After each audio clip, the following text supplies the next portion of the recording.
welcome to episode...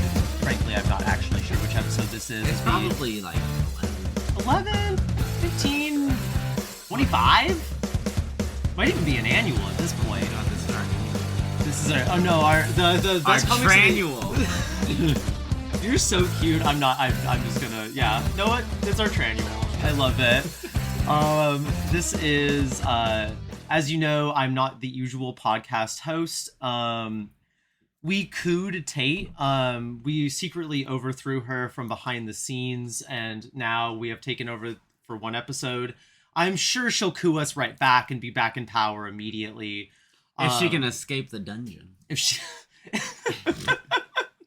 Yeah, she's got the Dungeons of Doom, actually. She's got to do, like, the Latvian ski lift and then do a sick kick flip, and there's a lot of other weird bullshit she's got to do. I see. She'll be back tomorrow, or not tomorrow. She'll be back next week. But for now, I am your host. I'm Persephone Possum. I'm Dr. Pearl. And we have a special guest on the podcast, friend of both the podcast and the podcasters. And the world. I'm Axacia. Yeah, good friend to all of us in the store. Wait, was I talking too quiet? Yeah, I'm talking way too quietly. I'm Axacia? Oh god, I have to project. Take up space, diva. Hello. We have one microphone here. In a perfect world, there would be 3 microphones that are like perfectly adjusted to all of us. But for now, it's just one big one. If you are men with money who listen to our podcast, and I know some of you are, buy us some more microphones and also give us money, because I think support the dolls should be something you actually do and not just say. And if you're a woman with money, go get yourself something nice. You deserve it, queen. So welcome back. We're gonna do the shit that we always do. We're gonna talk comics news, and then we're gonna get into our reviews for the week. We have like a pretty good fucking week of comics, like actual comics to read and talk about. Unfortunately, the comics news section is going to be a little bleak. So if you just will have some patience with me and with us, we're going to go through that. And if you come out the other side of with us, apologies, I got like 2 hours of sleep. So have patience with me. I wasn't even doing nothing. God, I wish I had been fucking my way through no sleep, but I just couldn't. Anyway, that's staying in the podcast. Whatever. Like, anything goes here, more or less. Except for the, like, 30 minutes of 9/11 jokes we had to cut out from that one when we talked about Dr. Doom and 9/11. And Tate was like, anyway. Get Release the uncut 9/11 jokes. The Snyder uncut version of the podcast. Yes. I know I made that joke already, but whatever. So we're going to talk about comics news. Some of it's going to be a little interlinked. There will be some things in the notes. So first, I kind of wanted to talk about that the founder of Dark Horse, Mike Richardson, got dumped by the gaming company he sold Dark Horse to a few years ago. Don't worry, he made good money on this sale before he walked out the door, and your favorite IP content experiences will continue to flow down the trough. What that means in terms of hot IP content generators, Hellboy, Millerverse, whatever the Bendis thing is, Mignola doesn't seem to know. He's hoping for the best. He's like, as far as I know, Lands Unknown and Hellboy is still going to be published by Dark Horse, but I don't really know. Which doesn't seem to be an encouraging sign. My source for this article is going to be Heidi McDonald's Comics Beat article. We will link it in the notes. There's a lot to go into there. There's more to go into there than even she's able to fit into her article. She does not get into the Mike Richardson kind of publicly defending Scott Alley, aka Bitey the Clown, from repercussions for biting people in sexually inappropriate ways for years, in the way that, you know, men protect each other. But that's like the story is so big that like even she couldn't fit that in, and we're not going to fit that in either. That's just going to be a thing you're going to have to look at. But the thing about Mike Richardson is that he's been with Dark Horse for 40 years. He's kind of the guy that started Dark Horse as just like a little thing I think it was initially like a comic shop or like had connections to a comic shop first, and then he was the guy who brought in like he brought in Mike Mignola for Hellboy. He brought in what's his name? Not Dave Sim, Frank Miller. Frank Miller for Sin City. He brought in Paul Chadwick with Concrete. Like he's the guy that kind of made Dark Horse a independent creator-owned space. And a few years ago, he sold the company, and then there was some crazy shit. Heidi McDonald gets into it better because it's a lot of like selling it to different people. Eventually, he sold it to this gaming company, and then the CEO of that, or not CEO, the head of that gaming company ended up, or sorry, he sold it to a gaming CEO, a former gaming CEO who is now the CEO of Dark Horse. That guy laid him off. At the time of when this news initially broke, it was framed as like he got sacked. He got laid off by this gaming company. What was the gaming company that he used to run? I'm so curious. It's like it's one of those. Was it Blizzard? It's not Blizzard. It's one of those things where it's like not actually a gaming company, but it's like one of those like subsidiary things that just like owns things. Or not subsidiary. It's like, it's like a parent company that doesn't actually make things. Its purpose is to own things. That's what it's like a deadbeat dad company. It's a deadbeat dad company. That company immediately after sacking him, basically, I'm trying to find the exact quote here. Yeah, here we go.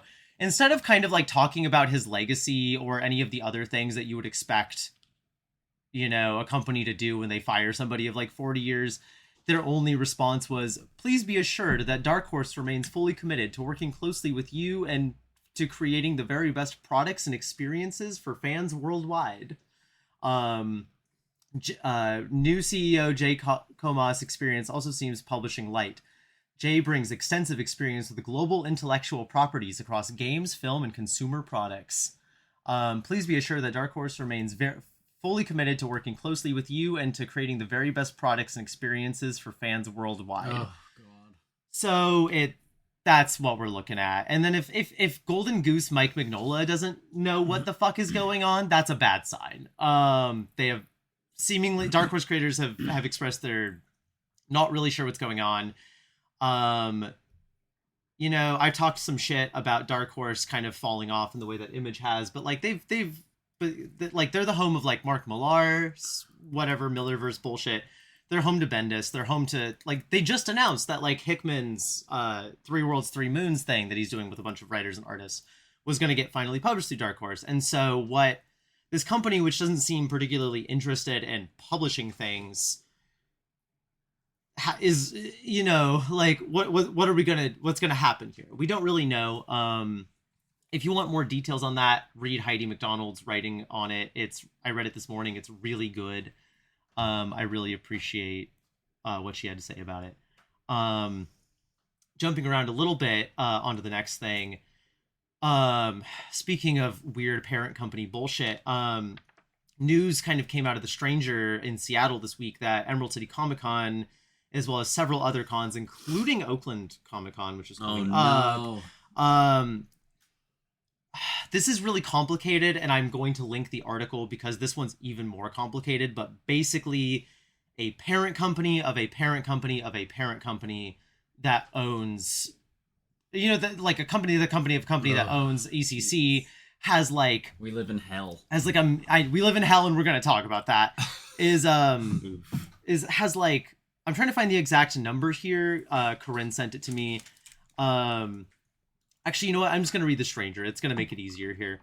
Back in January, con goers, Emerald City Comic Con, discovered that ECC's parent company, ReedPop, which acquired the con in 2015 and runs a variety of cons, including NYCC and BookCon, has a not-so-distant connection to ICE. The problem lies in a rotten corporate family tree. ReedPop is part of the entertainment group RX, which is owned by RELX, and RELX owns LexisNexis, a data broker that holds a $22.1 million contract to ICE's precogs, helping the agency track people who may potentially commit a crime and their cars according to The Intercept, according to The Intercept, before they've actually broken the law. And so a group wait, before they break the law? Yeah, they're doing some like Minority Report bullshit. It's Minority Report. They're just doing Minority. Once it like That's so funny. I was just talking to somebody about 1984 and how much it lines up with like modern society. And the like optimistic conclusion we came to is like, at least they're not doing thought crime yet. So here we are. Yeah, inventors of the and writer of the book "Don't Invent the Torment Nexus" inspires inventor of the Torment Nexus.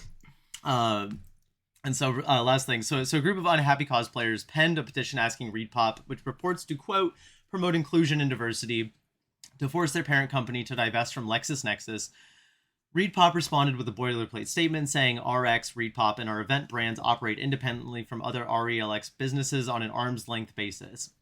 RX, ReedPop, and our event brands do not sell any information or data to the U.S. Department of Homeland Security or U.S. Immigration and Customs Enforcement. And first of all, we don't sell any of your information to U.S. Department of Homeland Security and U.S. Immigration and Customs Enforcement t-shirt is answering a lot of questions asked by do you sell our information, or however that joke goes. I'm a little too tired to string it together. But the point is, this is another case of like a company having these like fucked heinous connections, or just like having a fundamental disinterest in publishing and instead investing millions in fucking ice, including in Oakland City Comic Con, which is coming up. We don't have a parent company, right? You know what? That's the good news about Jack. He would never sell this shit to a parent company. Oh, good God. Jack is the kind of guy who would like if someone tried to knock on the door of the business, so to speak, and tried to get he'd be the guy that like comes out of kicks the door open from inside and like fires a shotgun in the air. Get off and it's my just like, porch. Get the fuck off my porch. We're not even gonna get into him having that fight with the Juggalos. One time that tried to take Acacia, I don't know if you know about this. Okay, so I'm one time the deep lore. One time because Jack has Dark Carnival, right? So he not the Juggalos as a whole, because like I don't know, that's a lot of people. I thought the Juggalos were good guys. Like, no, the main Juggalos are. It was just like a small subset of dudes. Like they were not the main dudes. They were like just like a small group of Juggalos. And Juggalettes.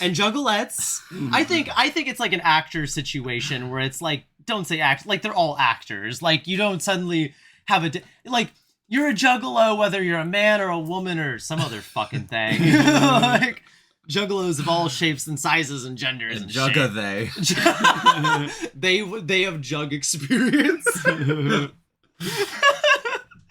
God, I hope Tate makes that the name of the podcast episode. But apparently Dark Carnival is the name of their fandom. Convention or no.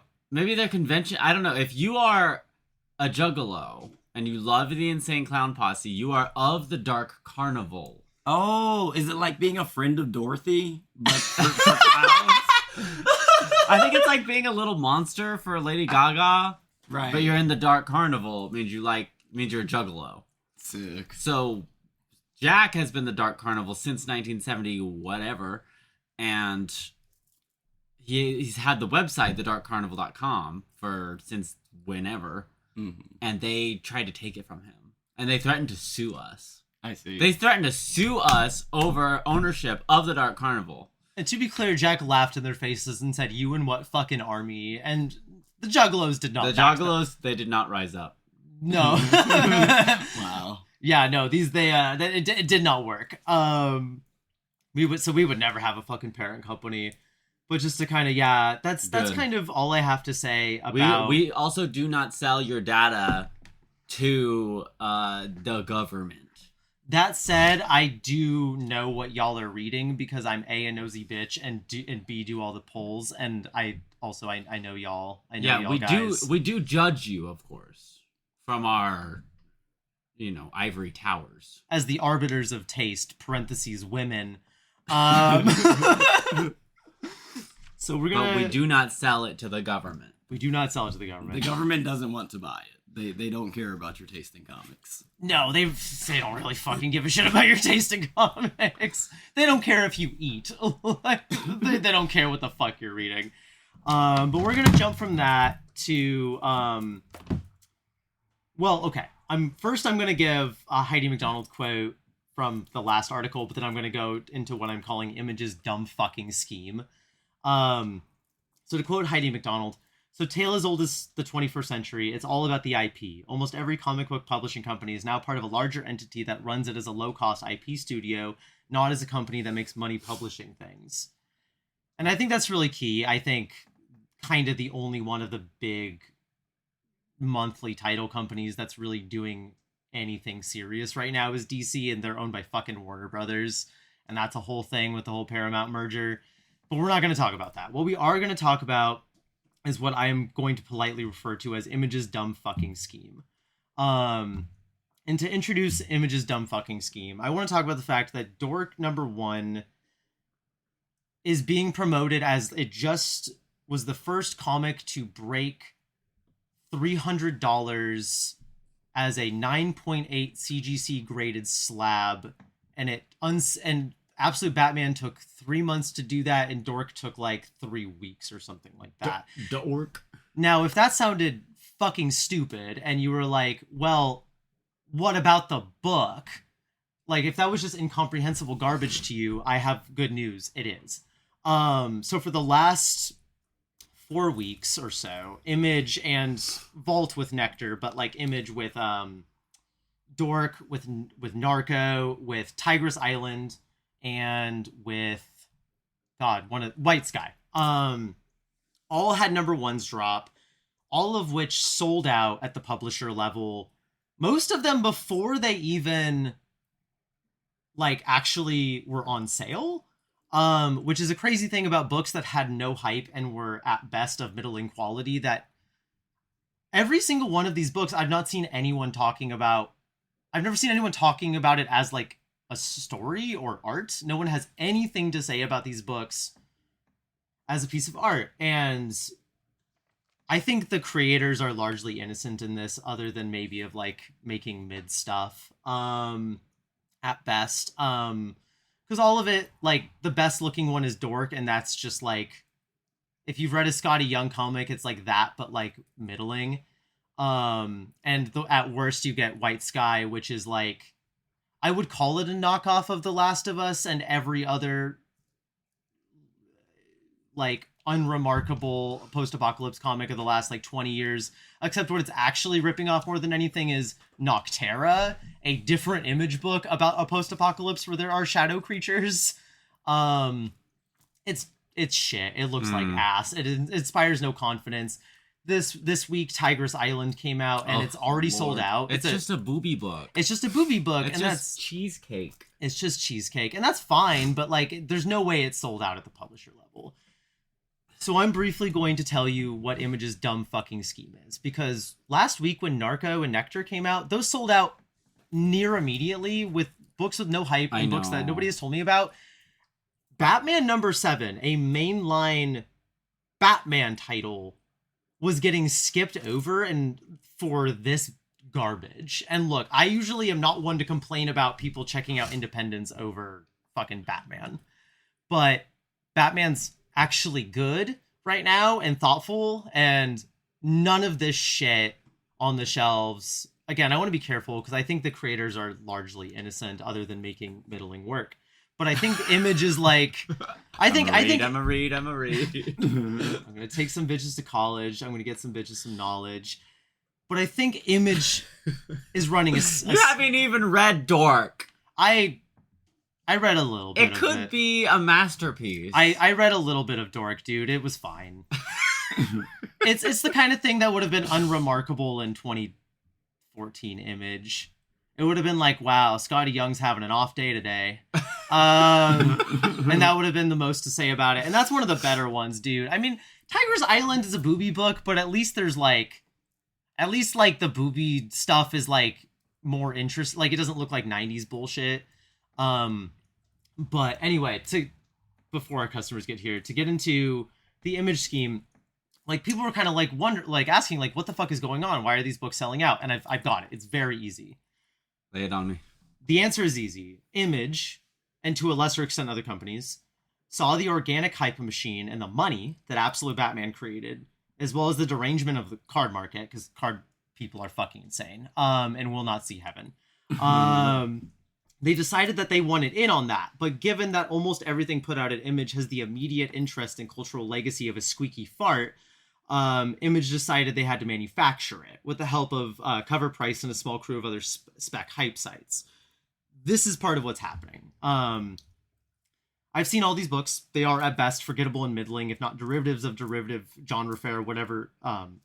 Anyway, whatever your opinion about Absolute Batman, it is, broadly speaking, good. Like, that's just not like, whether you like it or not, it is, broadly speaking, a comic that is good. And it is also a Batman book where the entire, like, baseline thing is, like, a bigger and more rock and roll. Of course that's going to have hype. It's big, scary, cool Batman, and he does sick shit. You know, he's got a big axe and a big truck, and I do think the book is sometimes smarter. And he's got those thick thighs. He's got those daddy thighs. God, I will say the greatest thing Nick Dragotta's brought to Absolute Batman is those thighs. It's Thank crazy. you, Nick Dragotta. Thank you, Nick Dragotta, for being a horny little freak. Oh. I appreciate it. Honestly, Batman should always be a little cheesecakey. Like, Yeah. Batman is a pinup girl. Batman is a pinup. You're so right for that, Diva. Oh my god. I want him and Chun-Li to like model their thighs in the same Ooh. pinup. Oh my god. That's what I want. We should. We next time Nick Dragotta's around, if we can get him in the store, we should ask him to do this. But anyway, before we get too lost in the sauce, Absolute Batman generated hype because it's broadly speaking good and it's like rock and roll as fuck. That will always sell and it's always got hype. But these Image books don't have that. None of them are any fucking good. So what Image does, it's a simple 6 steps process. They massively underprint them. They have the sites, like Cover Price, hype them up as the hot new thing worth dollars days before or even day of release. And it's like, if you look at Cover Price, like our boss Corinne, she's like, I hate that I have to follow this stupid fucking site, but I do, because otherwise I need to know what the spec sites are saying and what that's going to do to our customers, because there are dudes, and you can tell, like, are reading those spec sites because those books go immediately. Yeah, our Wednesday Warriors eat them up. It's gone within the first, 20 minutes. And no disrespect to our Wednesday Warriors, they are broadly some just incredibly nice guys. They are so nice. They're so nice. We have a lot of really. I love my Wednesday men. Yeah, our Wednesday men are really fucking nice across the board, bro. Like, and I really like these guys. But they're being told that this thing is like worth something, or at the very least that it's like interesting and you should keep your eye out for it. So anyway, Image massively underprints, the sites hype them up as the hot new thing worth dollars. Tiny runs immediately sell out. The value skyrockets because of artificial scarcity and big money buyers CGCing comics of little value to make them appear valuable, which is how you get. The week Dork came out, 7 of the 10 most CGC'd comics were different Dork covers. That's insane. Why would you ever slab Dork? That's like, or I mean, look, I think apparently it was a good idea. They're making $300 on that shit. because the market is fake. It's so fake. It's so fake. All markets. All markets are fake. Yeah, this is really we're gonna capitalism. Oh, we're gonna talk about that. But anyway, before we got to get through this so we can explain. The value skyrockets. New print runs can get announced, so everyone who missed out, almost everyone, rushes to buy it and see what all the hype is about, or get in on the gambling. 6, rinse and repeat for the last 4 weeks, and probably for the rest of our fucking lives, as long as this miserable institution keeps going. Image Comics is publishing almost nothing worth reading, with some notable exceptions like Assorted Crisis Events, Anzuelo. A couple times a year they wake the fuck up and they remember, like, oh, we used to be like at the forefront of something, and they'll publish like It's Lonely at the Center of the Earth. They'll publish an Anzuelo. They'll publish 20th Century Men. They'll publish Assorted Crisis. But for the most part, they're just publishing, like, I don't know. Anyway, sorry, they're publishing almost nothing worth reading. But that's not any more offensive to me than it was 7 years ago when they've like gradually fallen off. But Image, no longer content to just publish IP nostalgia slop and genre content, again, some of which is good, like DDWJ's Transformers, has decided to publish speculative economies with words and pictures stapled on. Or worse, they're using creator books as Trojan horses for speculative economies. Either way, Image's publishing directive has transcended tacky and become thoroughly contemptible. Everything is gambling now. Even reading is gambling. All things are consumed into the speculative economy and shat out. Human life, art, and engagement with the world around us reduced to a fucking roulette wheel. And while doing this to a gaggle of forgettable image number ones is nowhere near as serious as this, to be clear, I'm not saying these are the same thing, but it's not unrelated to how psychopaths on Polymarket are gambling on if the US will blow up another 100 Iranian children and other global atrocities. What is so contemptible about Image is that they think so fucking little of you that you're a mark to them, not a reader. They're in the process of selling you and comics as an art form out to be players in the scam gambling economy, just like everything else from art to human life and dignity.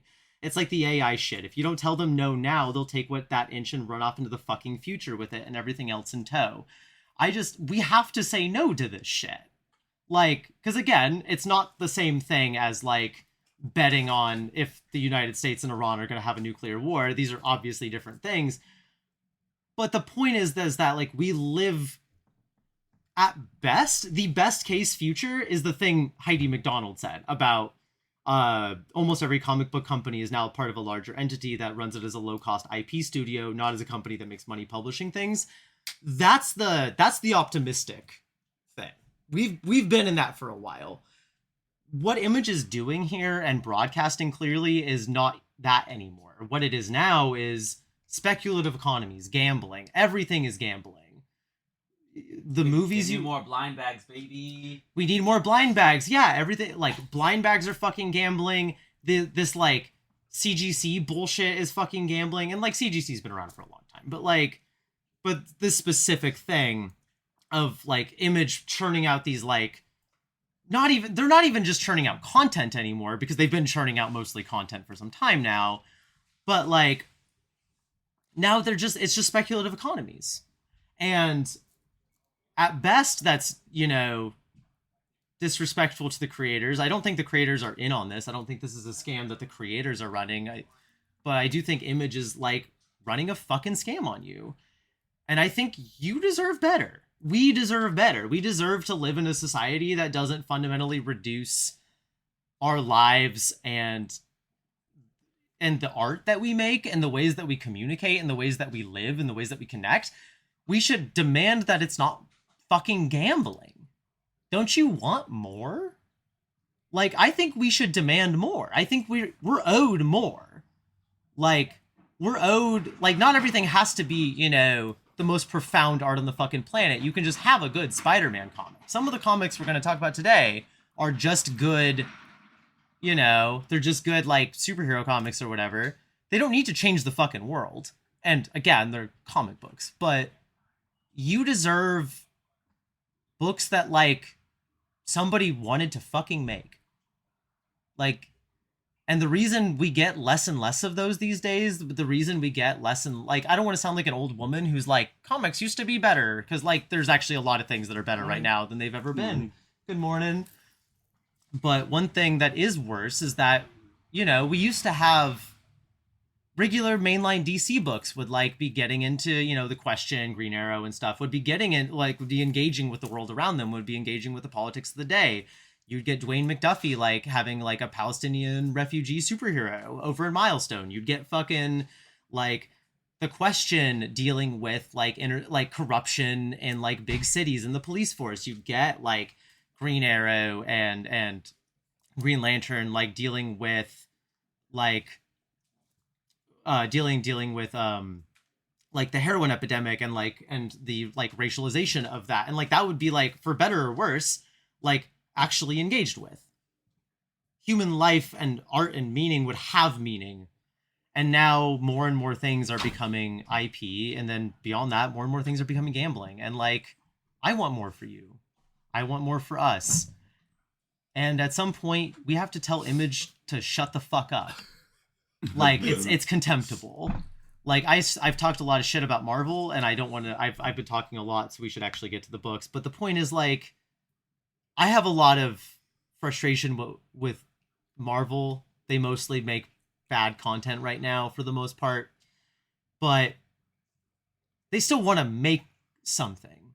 Image doesn't want to make something. They want to sell you a fucking idea. They want to sell you a little stock exchange. They want to sell you a little piece of cryptocurrency. It's not going to fucking mean anything. You're going to forget about it tomorrow.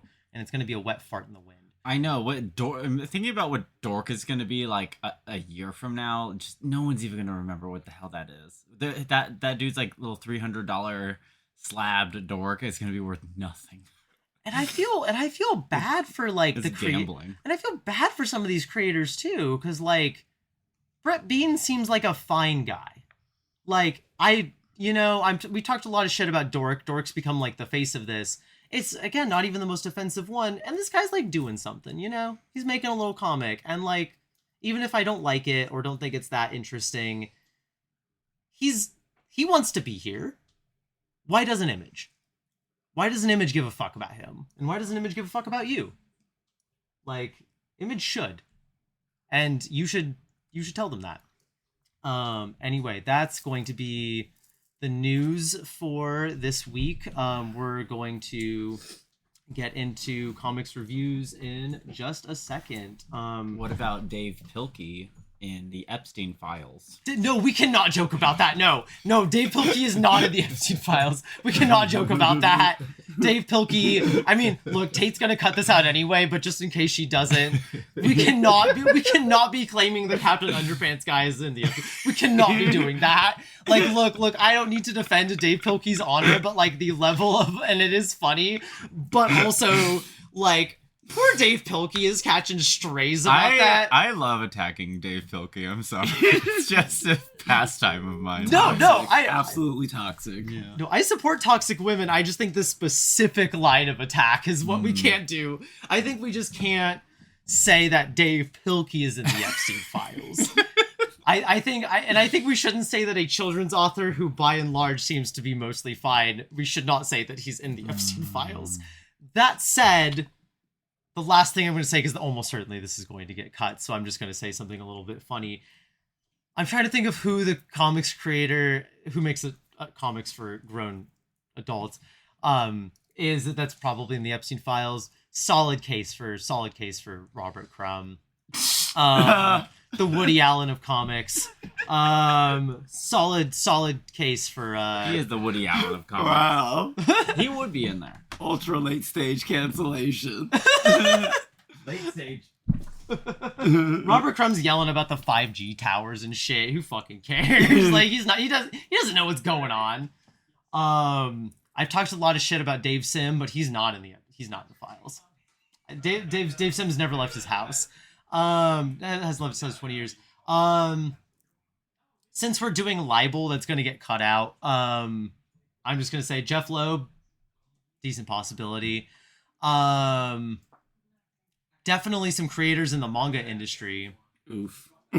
Actually, okay, I'm gonna say no because I feel like there's probably a separate group of elite Japanese pedophile men that hobnob together that might or might not intersect with the American ones. Yeah. I don't know. There are many countries that have a list that should be released. You know? Yeah. There are lists in every country for those at the ICC. That's kind of the thing too. Is like people. I don't know. This is just reminding me. There's this thing where like people talk about Japan as like. People talk about Japan in these really weird racist ways where they're like, oh my god, they're like so pervy over there, and it's like. Well, first of all, I'm going to gesture at our profoundly pedophilic society run by a pedophile president. I would also just like to gesture to the fact that that's like that's a like empire with a patriarchal society problem. You don't even have to be an empire with a patriarch. You just have to be a patriarchal society to have a pedophilia problem. Like, this is a global problem in societies with like significant patriarchal like power. I would love to be a fly on the wall when Tate is editing all of this. Oh, she's gonna be so fucking sick of our shit. Like, at least it's at the end so she can blanket cut this. That said, I'm gonna make her job a little more difficult by saying that there is actually something worthwhile talking about here. I'm gonna be very brief about it, because I don't have most of the info, but there was, I forget which manga company it was, but basically they got found out that they had rehired a mangaka who was a pedophile, and they came under fire for rehiring him under like a different name. And a couple mangaka with that company one of whom I want to say was either the Freerin or the Delicious in Dungeon woman. I forget. There was two mangaka that were part of that company that were like, or were getting published under that company that were like, we're taking our shit off. We do not want to be associated with this. We do not fuck with this. Like, we do not want to be published by a company that rehires pedophiles. I forget who those were. I think it was the woman who does Delicious in Dungeon, but I forget. Anyway, we're done with that. Tate, I'm so sorry. You're gonna have like 5 minutes of cutting to do. We're gonna talk about the books next. Anyway, this will be the end of episode 1. Tune in for the next episode where we actually talk about comics. Also, thank you for sitting here with me through the Persephone monologue hour. I know I talked a lot. We're going to be doing some group discussions, and also I will be continuing to talk a lot. Because that Addy hitting. That's all I got to say. That Adderall. Ooh, bitch! I forgot to take my pills. You can take your pills. We're gonna take a brief pause. You can take pills. Oh, they're at home. Oh, I mean, Pearl will probably give you a pill. Oh. She's got a bunch of Addies. True facts. Anyway, bye. All right, hello, welcome back to the Absolute Ultimate Escapist Comics podcast. This week, sorry, this is take number 3 because I've accidentally been messing up the recording on the next part. But this is our single issues roundtable. We're going to be talking about a lot of really good issues this week. We're going to be talking about Vertigo's Best, Bleeding Hearts number 2. We're going to be talking about 2 pretty stellar titles in the Absolute lineup, Absolute Batman 18 and Absolute Green Lantern number 12. We're going to be talking about one of the better Black Label books, Siren's Love Hurts. One of the most girly pop books on the stands, maybe the most girly pop book on the stands. We're going to be talking about Alias Jessica Jones, the kind of sort of return of Jessica Jones. We're going to be talking about Love and Rockets number 1, the reprint of Jaime and Gilbert and Mario Hernandez's classic, just like seminal comics masterpiece that's still going to this day. We'll be talking about that. We'll also be talking about X-Men United and number 1 by Eve Ewing, and we're also going to talk about Storm, Earth's Mightiest Mutant. And to briefly, before we get into those, I just kind of want to briefly talk about some books that came out this week. Locus, the Locas. Locas. That's probably Locas. What am I talking about? That's not Locus. Locas. Literally, what am I talking about? That was You say locust? That was a very white brain slip of me, to be quite honest. Jaime Hernandez's Hopi and what is her name? Maggie and Hopi stories is collected in this like nice thick volume from Fantagraphics. I, to be quite honest with you, wanted to. It took a tremendous amount of willpower to not snag it off the shelf like the Grinch stealing Christmas. It's pretty cheap. It's pretty fucking cheap. It's cheap for what looks like a giant omnibus. Yeah, it's like $49.99. And I want it so bad, dog. I want it so bad. If people don't buy it today, I might buy one for myself. And we'll talk about why a little bit later, but when we talk about Love and Rockets number 1. But Love and Rockets has been a huge kind of gap in my thing, and again, we'll talk more about that later. Flinch got reprinted this week. Unfortunately, we're gonna have to reorder another copy because I snagged it. It was Vertigo's horror anthology back in the day. This cover is gross. Yeah, where it's the guy and he's like ripping his own eyeball out. He's like drawing like incision doctoral like incision diagrams on his body to know where to cut with the scalpel. It's pretty gross. This was a horror anthology that Vertigo put out, 16 issues. Really big names on it. Like Richard Corbin did stuff on it, Garth Ennis did stuff on it, Azareo did stuff on it, Kent Williams did stuff on it, Bernie Wrightson did stuff on it. And the stuff really, I'm still reading through most of it. I have not read most of it. But to give you kind of a spectrum here, I have glazed Vertigo a lot, but this is like a pretty good... This is like a much more realistic representation of Vertigo, which is to say that a lot of it is very good and very interesting and very special. Not all of it is. The Garth Ennis story in here is kind of nothing. It's satanic, like the Titanic, but what if instead of an iceberg, it was because people did Satanism and had sex on a boat, and then they blamed it on an iceberg, and like that's kind of dumb. But then If I died every time I did Satanism while having sex on a boat, I would be dead hundreds of times over. That's true. It's this woman's lived a crazy life, y'all. Y'all don't even know the fucking half of it. That said, that's like one end of the spectrum, and the other end of the spectrum is like kind of the infamous Red Romance by Joe R. Lansdale and Bruce Timm of Batman the Animated Series, which can really only be described as two bad, very bad people figure out that they love watching each other murder other people, and then that becomes not enough anymore, and then they need to like literally physically torture each other as like a sex thing. And it's really good. Like, horror anthologies have no sauce these days, and it's because they don't do anything with even half the level of like horror or eroticism of these two like dog shit straight people getting off literally torturing each other with like pliers and fucking blowtorches and shit.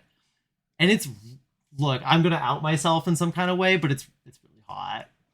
It's like She's outed. I'm outed as a freak with taste and class. Did you ever watch Hostel? Well, no. See the thing about Hostel. Jesus Christ. There's torture porn and then there's torture porn. And that's what Hostel is, the former, and the Joe R. Lansdale, Bruce Timm is the latter.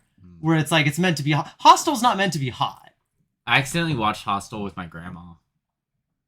What? It was the strangest thing I have maybe ever done in my life. What did you do to that woman? What did she do to me? It was her idea. She wanted to watch Hostel? She wanted to watch a scary movie, and so we picked one up from Blockbuster. And she picked... And it was Hostel. That's so funny. I think the Blockbuster guy suggested it to us. Wow. Wow. I was like, yeah, watch this with your grandma. We had to turn it off. Understandable. Wow. But yeah, back to the thing at hand. Just come check out this book. Like, yeah, like just incredible people worked on this. Duncan Fegredo, Phil Winslade, Kent Williams, Phil Jimenez, Jim Woodring, Bernie Wrightson, James Romberger, like Mark Wheatley and Mark Hempel, Garth Ennis, who again I talk shit about, but Eduardo Riso, Dean Motter, Bill Sinkovich. Like, you can't shake this book without good creators falling out of it. I still need to read through most of it. Wait, did you say Sinkovich doing horror? Yeah, Sinkovich did. Where is it? Right here. Hey, welcome in. Yeah, Dean Motter and Bill Sinkovich. Oh, good shit. Yeah, like there's names in here that are just like they just don't got this kind of sauce anymore. Like they just don't put this level of effort into horror anthologies anymore. Yeah. Like even if not all of them work, and again, like I said what I said about fucking like the Garth Ennis one that I didn't like, but like Garth Ennis one would be like the high point of like most horror anthologies nowadays. So anyway, we got Locas, we got Flinch, we got Metadogos, the new release from Drawn and Quarterly, which is kind of being described as like the punk zine version of Tekken Kin Creep that's like focusing on like the intersection of race and class, like from a French Vietnamese cartoonist. It looks fucking incredible. It looks unreal. Mixing a little like anywhere, it's like somewhere between Tekken Kin Creep and like Ted McKeever. If any of y'all are familiar with Goat Ted McKeever, a little bit of maybe a little bit of Freddie Carrasco in here too. It looks great. Check it out. I also took our copy of that one because comic book jesters privilege. But anyway, those are trades. You can come look at them for yourself. Let's talk about some single issues. We wanted to start with Sirens, I believe. Do we want to start with Sirens Divas? Yes. Sirens number 2. Sorry, I got distracted by Absolute Green Lantern. How are you liking it so far? It's interesting. Yeah, it's a weird book. We'll get to that. We'll get to that. What a fun little book. Good art. Very good art. Yeah, I really like Janoi Lindsay's work grew on me. Like, it took me a second to like acclimate to it, but like I was like, oh no, this is like good, and it's like doing some interesting stuff. Oh my god, Sirens continues to draw just the hottest women. Oh my god. Ugh. Renee Montoya. Oh my god, the Renee Montoya of it all. Oh my god, what a baddie. Talk about fuck the police. Yeah, we've talked about ACAB hall passes before of like who you would send to jail and like, you know, but ACAB hall pass and like the cop that I would fuck, and it's Renee Montoya. the things like look, I'm a dom, but like the things I would bark for that woman is all I'm saying. Lil Wayne may have made some points with that one song. Is all I'm saying. Yeah. Wee. You're so right for that. Yeah, she's so hot. Oh my god. And like the men in this comic just they just cannot draw them very gay. Yes, actually. Like all the women are just like so stacked and so into each other. I mean the Harley and Ivy of it all. Mm-hmm. Like every time they're on panel, I'm just like, wow, they're really in love. Yeah, Like you just feel that the way they draw it, and then they can't help but draw all the men extremely gay. Thank you. The art is excellent in this book. Thank you, Babs Tarr, for being a lesbian. Like, I think we've all talked about this, but it's like there's a certain class of gay women's artists, Q Hayashida among them, of Dorohedoro fame, who like when they draw women, that like there is like a very palpable female gaze going on, and these women are hot in ways that just like are not nearly as appealing to like men, because it's not for men, and you can tell when it off-puts men, and it's very funny to watch men be off-put by it, because it's just really good art. It is like both technically just very accomplished cartooning, just wildly expressive and gorgeous and fun. It's one of the best looking books on the shelves. And also these women are hot. Like, men trying to draw women are usually not that good at it, because most men kind of don't. I know. It's like hot women, but they're not goofy cheesecake booby comics. They're you know what I mean? Like, it's hard to describe. Yeah, they're real people. They're real people, and they're sexy in ways that don't just appeal to fucking like these are women with like huge racks and like kind of skimpier outfits, and like and you would think that this is for men. There's like a couple sex scenes in here, one of which is like straight. You'd think this would be for men, but it's not, because it really does come down to framing. I mean, it is a straight sex scene, but I personally found it hot, which is saying something. Yeah, Uh-oh. right? Uh-oh. This better not awaken anything within me. Oh no, my long... What's the word I'm looking for? My long repressed Batman fetish. The reader's barely disguised fetish. Bring back Batman Full Frontal. You know what? That was the best thing Black Label ever did for years, was putting Batman's hog in it. And like, look, as I've said before, was Batman damned bad? Yes. Was Batman damned racist? Yes. Was Batman damned misogynistic? Yes. Was it dog shit? Yes. But was the best thing about it Batman's penis? Yes. Yes. And then Absolutely. DC were pussies. They pussied out the second they got attention. Pussied out on the dick. I know. Disappointing. They regularly pussy out with Batman having like being a sexual being at all. Like similarly, like yeah, he wasn't allowed to eat out. What's her name? Catwoman in the animated series. And you know what? He doesn't eat pussy in this issue, but I believe he eats pussy. Oh, like, I believe, like, off panel, like a second later, he ate pussy. Heroes don't do that. You know what? Like, I think we need to push back against cancel culture. I think wokeness has gone too far. We need to like eat pussy again. Is all I'm saying. Like, we need to bring eating pussy back. Make Batman eat pussy. Make Batman eat pussy again. And I believe this Batman does.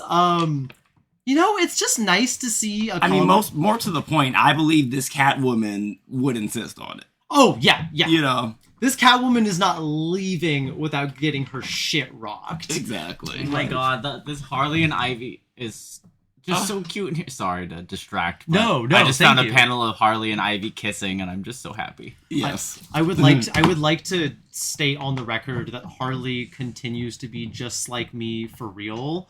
But both with her New Balance parody shirt that says Big Naturals, and also her deep, unabiding love of a beautiful, tall ginger. Harley continues to be so just like me for real. That said, everybody's star charts is revealed in this comic. Oh my god! And I think Pearl has a hot take on this because she should be a Leo. Because I'm a Leo and she's just like Harley me for being real. a Leo would make a lot of sense. Her being a fire sign at all would make sense. In this book, they make her a Libra. Mm-hmm. Tell us more. Well, I mean, a Libra. The symbol for the Libra is the scales, where you weigh things and judge things. They're the arbiters of justice. Mm-hmm. Harley Quinn is a maniac. She's at least. I can't believe they didn't make her a Gemini. Yeah, she should have been a Gemini. She should have been a Gemini. Who was a Gemini? Someone was a Gemini, I think. Was it I don't was it think Ivy? anyone was a Gemini. Yeah, because Catwoman was Scorpio. She lied and said that she was a Pisces, but which obviously And was the a lie. villainess knew that she was lying. She's like, bitch, you're not a Pisces. Because, like, look, not to be that gay person, but she's not a fucking Pisces. Like, I'm not even that well versed in fucking I feel astrology stuff, and she's not a fucking Pisces. I'm the resident non-believer in all of this, so like, And you're right. You for need that. to leave. No. She's right for that. Why is she's being so controversial and yet so brave? And then I'm on Acacia's side. The here. only one that they got right was Ivy as a Taurus. Yeah, Because of course Ivy's an earth sign. Tell me more. In what ways is Ivy a Taurus? Ivy's got like a penchant for, I think, being cozy and like having a good homestead. True. She is of the earth and of the plants. Yeah, very literally. Although if she was an Aquarius, that wouldn't not make sense. Aquariuses are like the weirder, more Sigma, if you will, the more independent. My mom's an Aquarius. You cannot be fucking serious. Ivy is Sigma. I'm sorry. Just like Bonnie Tyler said, I need a Sigma. Yeah, but if she's gonna be a Taurus, I'll accept it. What are the other Earth signs? Virgo and Capricorn. Capricorn. Obviously. I don't see her as a Capricorn. I don't see her as a... Yeah, of all the Earth signs, she would have to be a Taurus. Taurus is also known for being hungry and being insatiable. So I think that works for her. Libra, maybe when Harley Quinn, for whatever reason, was kind of a part of the Bat family for a second, that was maybe like the most Libra thing she could have done. But she's not Libra. She's an agent of chaos. She's either Gemini or Aries or Leo. That's it. Anyways, that's my main beef with this book. Is they're trying to pin her as a Libra. Yes, which is a totally valid and sensible beef to have. It is valid beef. I am sorry. We do in this book we do get to meet the actual villain of the book. They've been pinning it on Calendar Man this whole time, but I guess he has an alibi for the last murder. So, and I think that's a brand new villainess. What do we get her name in this? We don't. She's a brand new villainess. We don't. I don't know if we get her villain name. We get her real name, like her civilian name. I don't know this. She's like a therapist, which is fun. She's a therapist. We've all known evil therapists, so that's realistic. I don't know if this is. I gotta go grab something from up top, but I wanted to briefly say there's possibly an implication here that she is like the return of a character because there's like that Catwoman win in Rome thing, and like there was kind of an implication that like maybe she knows Catwoman. It's like a very brief moment, and like maybe I misread it, but I was just like, oh, were you like somebody that was like in the background of like Catwoman win in Rome? Like I've never read that, but it just seemed like there was just like maybe she like knew Catwoman a little bit. That might have been just a throwaway reference, honestly.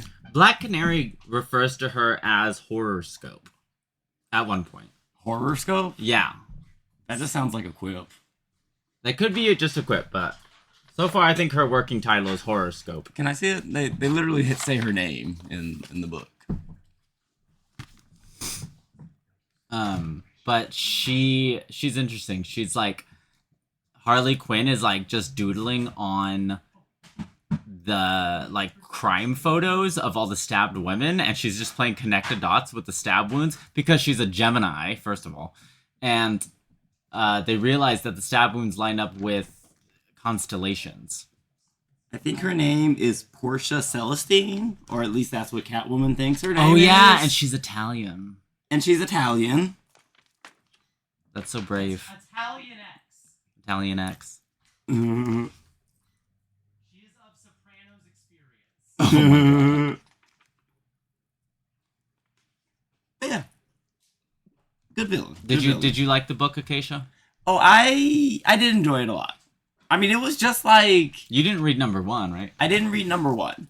But Yeah, this was we're all very out. much kind of like a romp in this way. Like a very kind of like...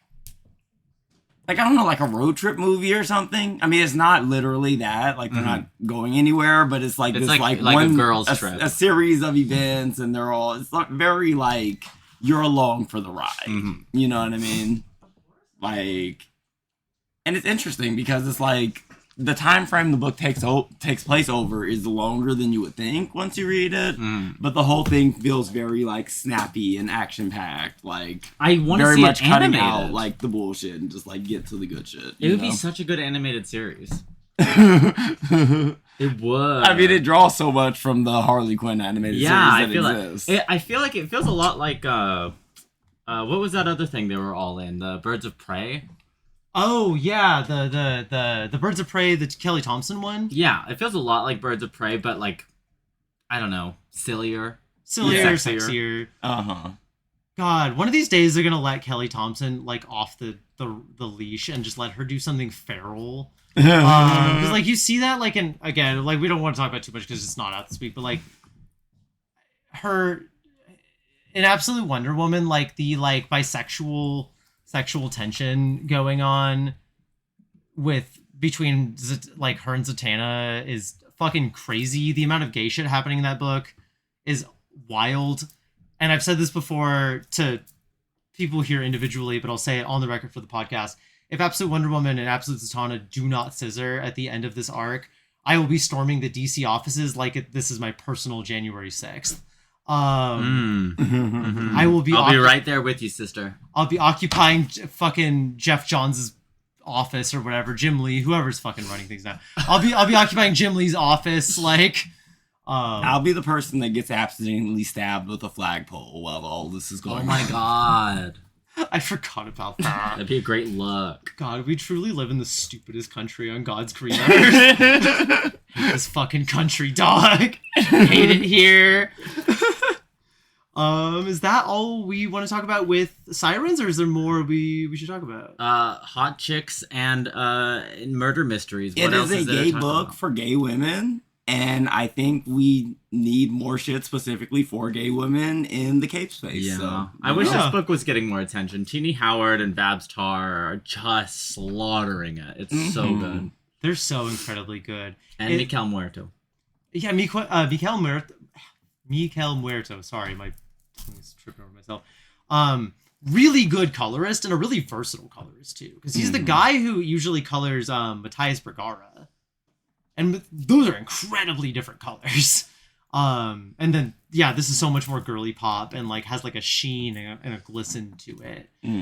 Like something you would see like over like Leslie Hung's work on Snot Girl, which actually he might be the colors for. I don't actually know. Like Muerto is like a really undersung colorist, I think. Obviously kind of Jordi Belair kind of gets a lot of focus and attention because she's spectacular. And like, we're going to talk some about Matt Hollingsworth, who's also very good. Tom Bond villain. But Miguel Muerto does a lot of really good work. And I think he should get his flowers. I think we should probably head on to Bleeding Hearts. Oh, hi. We'll be right with you in just a sec.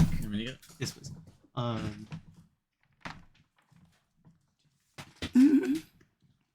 All right. Next, we're going to talk about Bleeding Hearts from Vertigo Comics by Dennis Camp and Stephen Morian, creators of 20th Century Men, the upcoming Ultimates number 23, and just some of the best fucking creators in comics right now. The two of them. I mean, we've long glazed them on the show. We don't need to glaze them any more than that.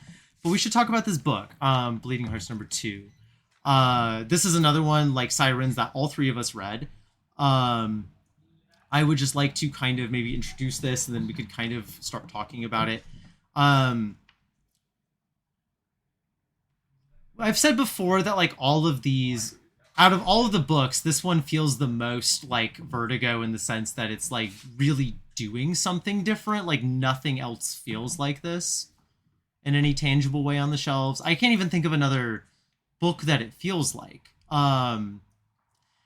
We are kind of in an interesting period, and this is a much longer article that I want to write, so I'm not going to get into it much now, but like between Bleeding Hearts and 28 years later and 28 years later, The Bone Temple, we're kind of getting this revisionist zombie story, or we're getting like the revisionist zombie story, like whereas like and to clarify what that means, like the revisionist Western was this genre that came about in response to the Western's like valorization of like genocide and policing, and like the revisionist Western would be like, okay, so we're gonna like kind of like fuck with the myths of the West here, and we're gonna kind of like be a little bit more honest about what, you know, a Western actually is, for good and for ill. Cormac McCarthy does a lot of revisionist Westerns, is a good example of them. Red Dead Redemption 2 is arguably a revisionist Western. Hot take. Hot take. Yeah, I might be. I could see Old Town Road. Old Town Road revisionist. You know what? I will die on that hill. Old Town Road revisionist Western, I believe.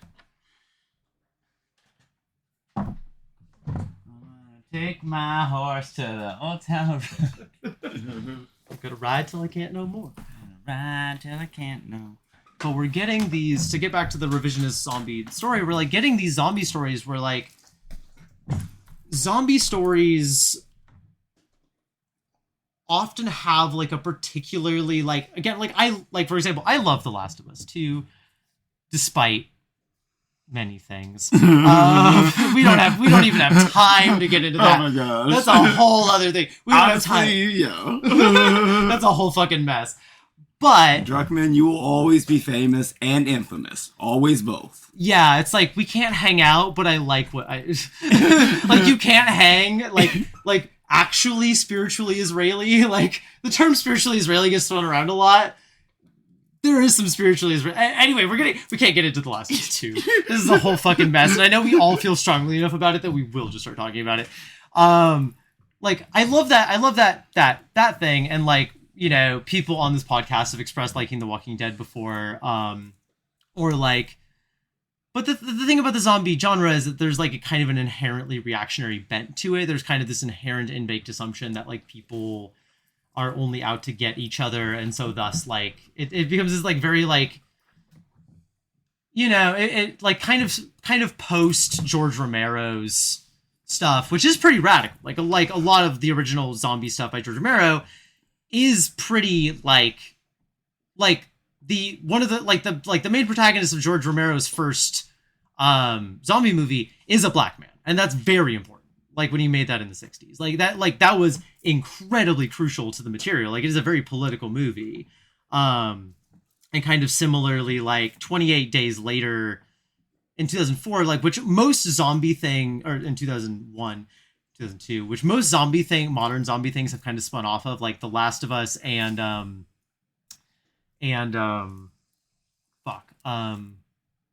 what was The Walking Dead. Sorry, my bad. The Walking Dead, The Last of Us, pretty much any big zombie thing has taken scenes right out of 28 Days Later. But if you watch like 28 Days Later, it's like a relatively small movie about how England is foundationally evil, and also it's about Cillian Murphy like killing a bunch of like rapist British soldiers. Like that's like the crux of the entire movie. Is he's like, I gotta kill these fucking rapists.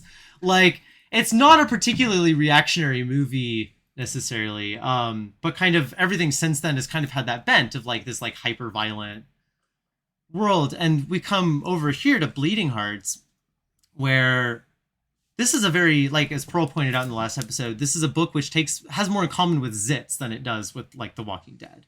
It's a very funny book. It's a very silly book, even in its darker moments. Oh my god, the zombie names get me every time. Oh, they're so good. They're so good. The zombie culture, like they all have like they all have their own actual culture, which is fun. There's a bit.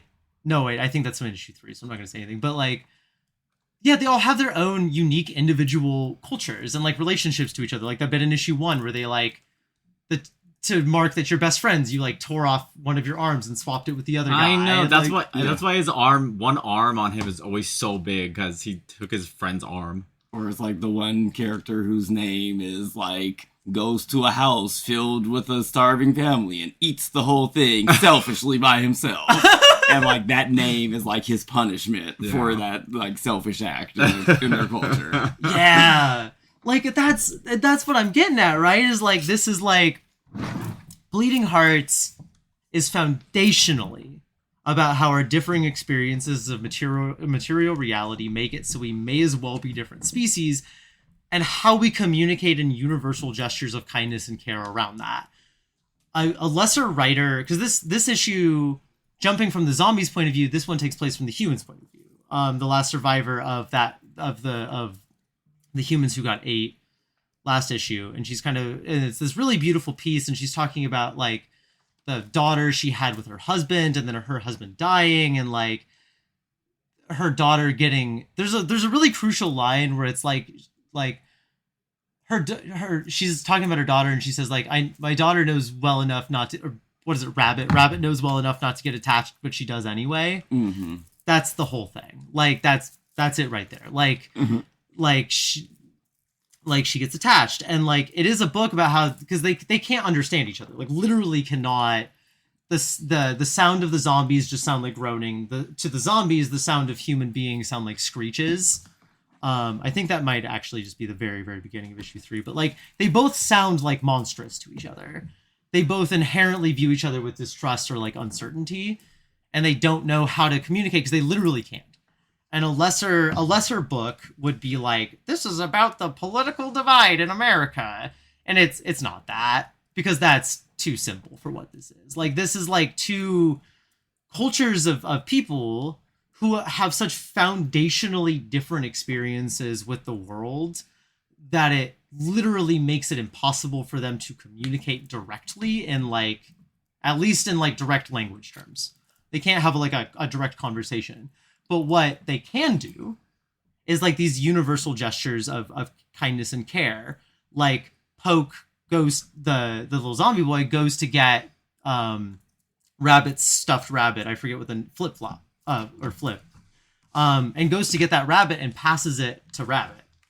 And Rabbit, after that, like starts off with distrust and then kind of goes, hey, wait, like, and her mom can't quite get on that level yet, is kind of still, as an adult, and is like, oh, fuck, like, these things are scary, they're violent, they killed my husband. And, like, she has reasons to think that, She did just she's watched everybody she's ever loved be torn apart by zombies.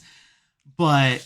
yeah, actual humans do not last very long in this comic. I'm surprised to see some characters actually get some character development, because every human has just been ripped to shreds so far. No, I thought that was, like, kind of a really good, like, from storytelling perspective, like that the first panel that they show you is of like these human survivors like making their heroic escape, and then over the course of the first issue you see them all die, but then we return to these two characters of what's the woman's name? Oh god, what is her name? Rabbit and Rabbit's mama, we gonna say. Yeah. But yeah, ultimately it's you like, come on in, no worries. It was sort of like a double, like, flipping of expectations, where they're like, hey, this is a story about the survivors. Just kidding, it's about the zombies. And then, like, just kidding, it actually is about this one survivor. Yeah. But just like outside of like the larger themes and ideas being talked about here, just the storytelling chops of Denny's Camp is like I know. really on point here. He's kills it with everything he's on. He kills it. He's the best writer in monthly comics, and like Ron V's the only person even playing the same sport.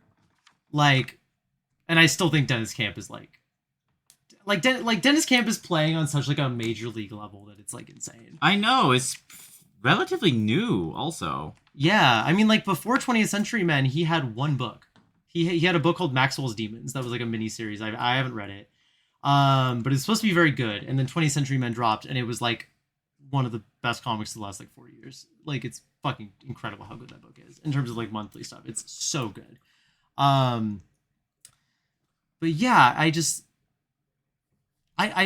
think this book is really special and really cool. Like it's doing something really unique and interesting.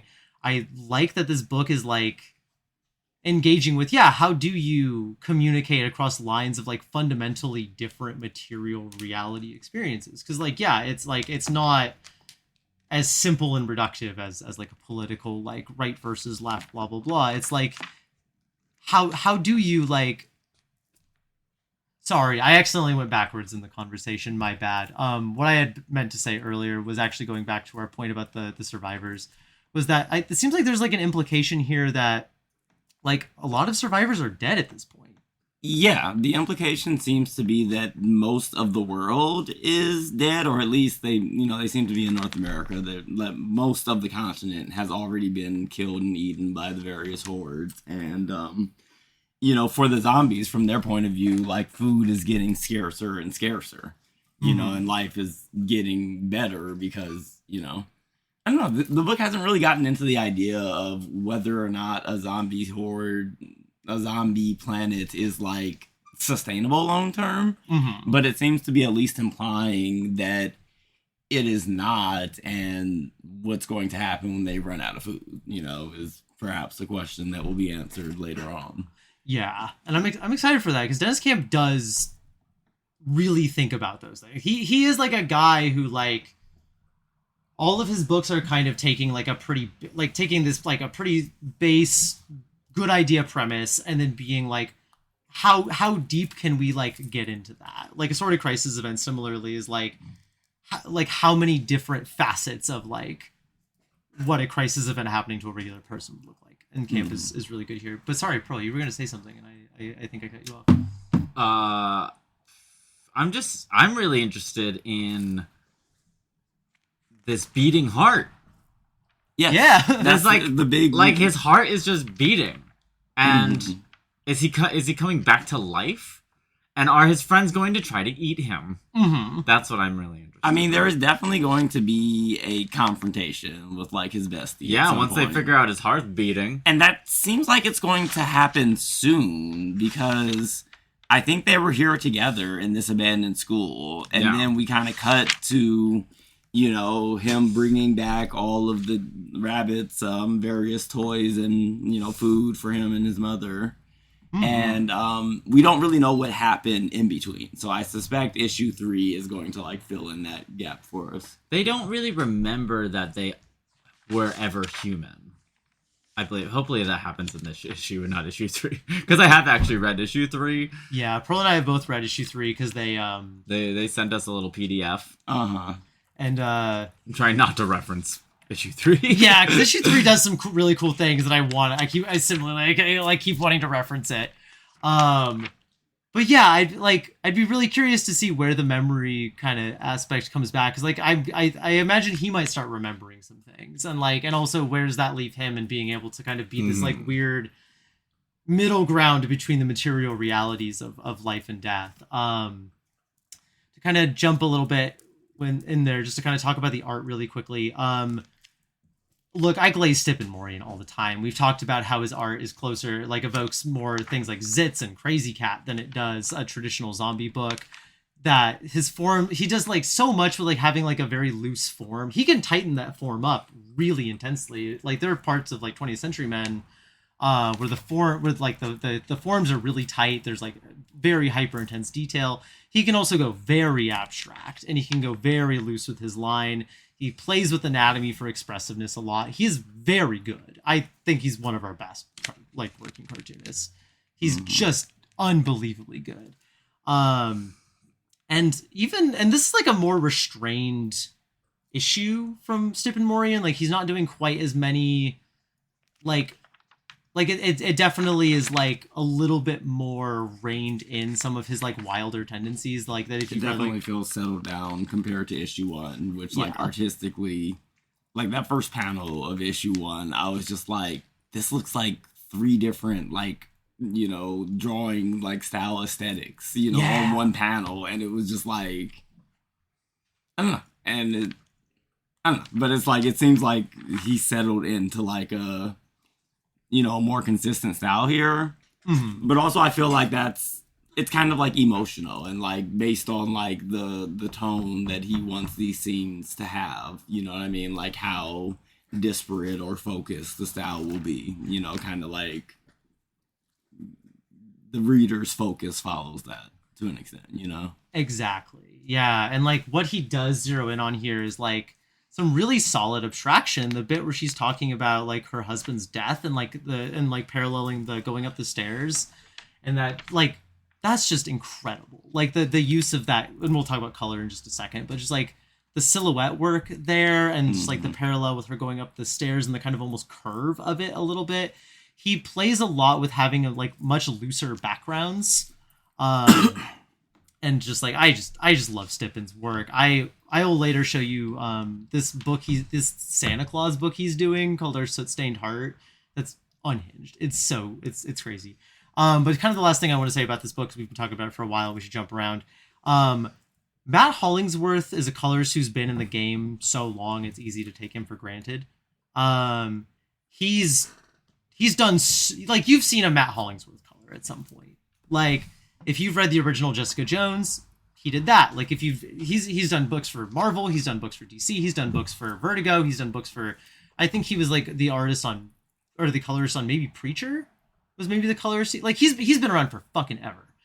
And it's really easy for somebody who's been around forever like that to kind of take them for granted. Like you just see Matt Hollingsworth's name on there and you're just like, yeah, he's the color guy. But his color work cannot be overstated here. He really gets how to color Stipp and Morian for maximum effect. He really gets what Stipp and Morian's doing, like with these kind of like almost painted but kind of like very soft paint. Like it's not watercolor, but it's like, I don't even know exactly what to call it, but it's this kind of dreamier kind of like color. A lot of like purples, a lot of like kind of these pink purples, these kind of like dark blue greens, this kind of like reddish orange. Like there's something very playful and very evocative about it. There's a panel, again, I don't want to speak too much about issue 3, where it's just like both the composition of Morian's images and the purple and blacks that Hollingsworth uses are so evocative, are so beautifully done. Like it just, it's a good color palette. Yeah. It uses a limited color palette very, very effectively. And he can branch out to be doing more color, but like, yeah, the beginning of that with like the purples and like the sunset purples and pinks on that, the birth scene, incredible. Like so good. Like Hollingsworth is, just a really, he's just a really top shelf talent, and he's been around in the game for a long time because he's really fucking good. And this is a good reminder that, like, he is that bitch. Is there anything anybody wants to say about Bleeding Hearts 2 before we jump into... Oh, one more note on the art. Yes. The black hair and, like, black features on the characters, very well drawn in this way that, obviously, like, a lot of artists in comic books cannot draw racialized people very well, but not true of... Stipp and Morian? Stipp and Morian, yeah. No, he gets it, and it's like, it's nice to see, just, I don't know, the bar is in hell, but like, but black people just looking like people as we are, it's nice. It's nice to see, yeah. And let's, that reminds me, like, let's talk about Absolute Green Lantern, because I remember you said about her hair, too, being drawn well, and I just thought it was a fun little transition point. Oh, yeah. So yeah, Absolute Green Lantern, another book that, you know, who is the artist here? It's both Janoy Lindsay and Sid Codian. Janoy Lindsay does all the really good looking stuff. Sid Codian's the one who's kind of doing these like flashbacks that look a little bit like they're not bad, but they're just like not as good. Yeah. Yeah, I can definitely see the difference in their styles. But yeah. Yeah, there's this basically the first like double page splash in Absolute Green Lantern. You know, it features Jo running with her like hair flying behind her, and the shape of it and like the motion of it. Mm-hmm. You know what I mean? Like there's a stiffness to braids that's different than like if you have like a ponytail of like some straight or like curly hair or whatever. Mm-hmm. And it's like it's portrayed well, and it's just like it's kind of like the little things that like one notices as like a Black comic book fan, as far as like, you know, whether we're being portrayed in a way that like I don't want to say if it's accurate or respectful, somewhere in between the two. Yeah, You know what I mean? yeah. It doesn't look half-assed, I guess I will say. Which Absolutely. a lot of Black Heron comics can look very like, ugh, here you go, you know? Yeah, it's very, very easy for non-Black artists to just kind of be like, well, black hair is just like whatever. I get it. I don't need to like do research or think about it or talk to a Black person about hair or do any of that work. And so it's good to see. Like, I don't know if Janoy Lindsay is Black, like, or not. Stippen Morian I know is not. But it's nice just to see, artists who like actually put thought and care and consideration into that. I do miss the pompadour. Oh, yeah, from her Pompadour days. That was a good era for her. I mean, even Janelle Monáe is not rocking that anymore. I know. It was a moment. It was a moment. It's okay. I do miss it. It was a better moment than the Killmonger hair moment. So, Oh man, which sadly just still persists. Still persists. Janoy Lindsay is Black. That tracks. I thought so, but it was just good to confirm. It's, I've talked about this book a lot. I think it's very good. I think it's a sleeper hit. I think it's sometimes even better than Absolute Batman is. Although we'll talk about Absolute Batman in a second, because I have a lot of very positive things to say about it this week. But Absolute Green Lantern, I continue to really like the very weird kind of revisions that it's doing to Green Lantern. It's kind of falling into the Martian. It's not quite doing as much weird shit with it as like Martian did, where it's like almost completely a different thing. This is still a Green Lantern book to a point. Like, it is still recognizable on some level as like a Green Lantern book, but it's fucking weird, and it's willing to take significant chances with like what the lore of the rings is and like how that works and like what that even is. It's willing to complicate itself in these characters. There's just good, like, it's not in this issue, but like there's just good dyke drama. I know I've talked about that before, but it's just like, thank you, Al Ewing, for knowing how to write people. Yes, also good dyke drama is foundational to Joe's character. As the #1 Far Sector fan, I can say this. Hell yeah, we love to see it. It's still really fun to me to think that was a Young Animal book. Like, people kind of forget that was part of like the Doom Patrol, like a Gerard Way initiative from 2017, but it was, which is just like a fun thing. Yeah. Can I see that real briefly? Because I wanted to. There was like this is a spoiler, but I did just want to read Hal's thing here, because we have long talked on this podcast about heroes don't do enough to save people anymore, and it's like kind of less about that than it is, I don't know, weird intra nerd bullshit. And I really like his thing here, so I'm just gonna read it. Hal becomes the Love Lantern, and what he says here: we help them up. There's someone in there, talking about the monster that's attacking them, trapped. I can feel them. Somebody was forced into this. Whoever's hunting us wanted a Tomar, Tomar-Re, but the Black Star itself is Tomar, anomaly. What did the Abensur want? What is chaotic action, Joe? It's not about fighting. Action without thought. Maybe it's violence, maybe it's hate and cruelty and blind obedience. It could be those things if you twisted it. Or it could be something else. Something like love. Be free. Which is so fucking good. Like, if you've been reading this book, like, that, I think, just clicks everything Ewing's trying to do with reworking the, like, spectrum instead of being emotions as being, like, levels of conscious action. It's recontextualizing, like, Hal Jordan's Black Hand and the Black Stars. It's recontextualizing, like, the Love Lantern as love as action, love as a thing that you do. And I don't know, I just think that's fucking cool. I think that's real neat. Is there anything else we want to say about it before we jump to maybe X-Men United or Storm? No. Cool. Yeah, I'm very excited for where the cliffhanger on this one goes. Tomar wants to shoot Mogo in the face with a gun. Excited for what that means. Tomar's a little shit in this one. I like it. But anyway, would we like to talk about X-Men or Storm? Sure.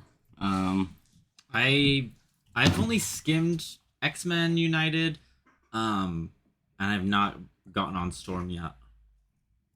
Then Acacia, you read both of those, right? Or you did. Storm number 5 comes out, but you were reading Storm number 1 and 2, right? Yeah. And then you read X-Men United number 1. And then I haven't read either of those things, which is part of why I wanted to do this now, is because I can shut the fuck up for a second, because I've been taking a lot of time and space. Shut the fuck up for a second. Look, I love to talk, but it's also like, I don't know, it'd be nice to hear from other people about books that I haven't Absolute read. ultimate shut the fuck up. Persephone. That should be the title of the episode. Actually, if you're when you're listening to this, Absolute Ultimate Shut the Fuck Up has to be the title. Let's talk about X-Men United first. Eve L. Ewing? Eve Right? L. Ewing, who An excellent writer. has some experience on X books in the past. She recently wrote Exceptional X-Men, which I read like the first issue and a half of. It was, interesting or whatever. And before that, I believe she was writing New Mutants back in the Krakoan era, which was Was she writing New Mutants? the second run of it. I think she had. The second run. She had an X-Men run recently, didn't she? Was she doing like... Exceptional. she was doing Exceptional. Yeah. Okay. With like Emma and Kitty and all them. Right. That was a good one. Yeah. But yeah, basically this book is interesting because it's another reset. The X-Men side of Marvel is always resetting because they're kind of allergic to long-term world or character growth. Yeah. It's a reset of a reset. There's like an identity crisis ever since losing Krakoa, honestly. Yeah. This book seems to be in dialogue with that, though, which is good. Like, I don't know, in this weird, like, metatextual way, I hope the characters working through the trauma of losing Krakoa can, like, lead to the X office also being able to work through that and find some direction forward. Yeah, Eve's really doing something here. She's sort of set up a new home base for the X-Men in some sort of mind palace. Gray Matter Lane. Great scale, Gray Matter Lane, but is that Hell also yeah. nowhere? It's not... I don't know, I don't think it's like nowhere like the Guardians of the Galaxy nowhere. Oh my gosh. Anyway, this book, on the other hand, very bad drawing of black hair. Like, Prodigy's braids are a travesty here. Travesty. But that's whatever. Neither here nor there. Yeah, the art. I'm not in love with the art in this book. It's Tiago Palma, Yeah. who I know very little about, but I'm not loving his work on this book. Honestly, a lot of Marvel books look pretty bad for the most part right now. Even if the artwork, even if the line work is better, the coloring on Marvel is, we've talked about it a lot. It looks historically bad. Yeah, but the writing in this book is pretty interesting. I mean, they're doing it's a hard reset and a back to basics sort of take on the X-Men. They're like, we have our home base, and the home base has like a Cerebro of sorts and a Danger Room of sorts, and there's a leadership conflict involving Scott Summers being a bitchy little bitch, and which is all fine, but this book is only as valuable as where they go with it. Like, it's very much like a starting point, and like, they're just giving us like, hey, here's your cast of characters, and they're kind of like trying to pull from various eras. I mean, not various eras, like the various recent like status quos they've had. We've got a lot of comebacks from Exceptional X-Men and the recent, Uncanny and stuff. We have one mutant from Araco, which is a callback to the Krakoan era, which honestly, that's my biggest kind of bone to pick with how Krakoan era ended, is they introduced the entire like society and culture of Arakan mutants, and then they didn't do very much with it outside of like Al Ewing's X-Men Red. That got swatted down early. Like you read X-Men Red, and like the first 3 volumes are so good, and then you read volume 4, and it's like it's not bad necessarily, but it's like, oh, you had like so much more to do here that you wanted to do here, and you just had to wrap that shit up. It got wrapped up, and you had to like be involved with like 3 other fucking dumb fucking things happening, because the end of Krakoa was so much worse than it started. Oh, it ended with a whimper, sadly. Yeah, poor fucking Ewing, the other Ewing who writes good X-Men. Yeah, was just I don't know. That's the problem. Like, the way they ended the Krakoan era has just had long-term repercussions, because they could have kept it going and just made it the long-term status quo. And I know they were never planning to do that, but ultimately they also didn't have. I'm just looking for a book. It's called 51. We didn't have 51. Okay, all right, cool. Was that out this week? I don't think so. Yeah, it came out this week. Okay, we didn't get a book called 51. Sorry about that. No, it's all good. No worries. All right.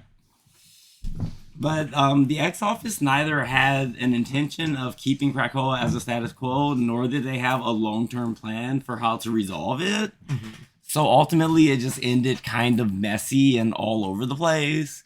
And then the new era, that came after that was also very all over the place. Like, it felt like kind of throwing shit against the wall to see what would stick. And I don't know, from my limited reading experience with that, I guess, ongoing era, this feels like a reset, but I also feel like the current era of storytelling hasn't ended per se.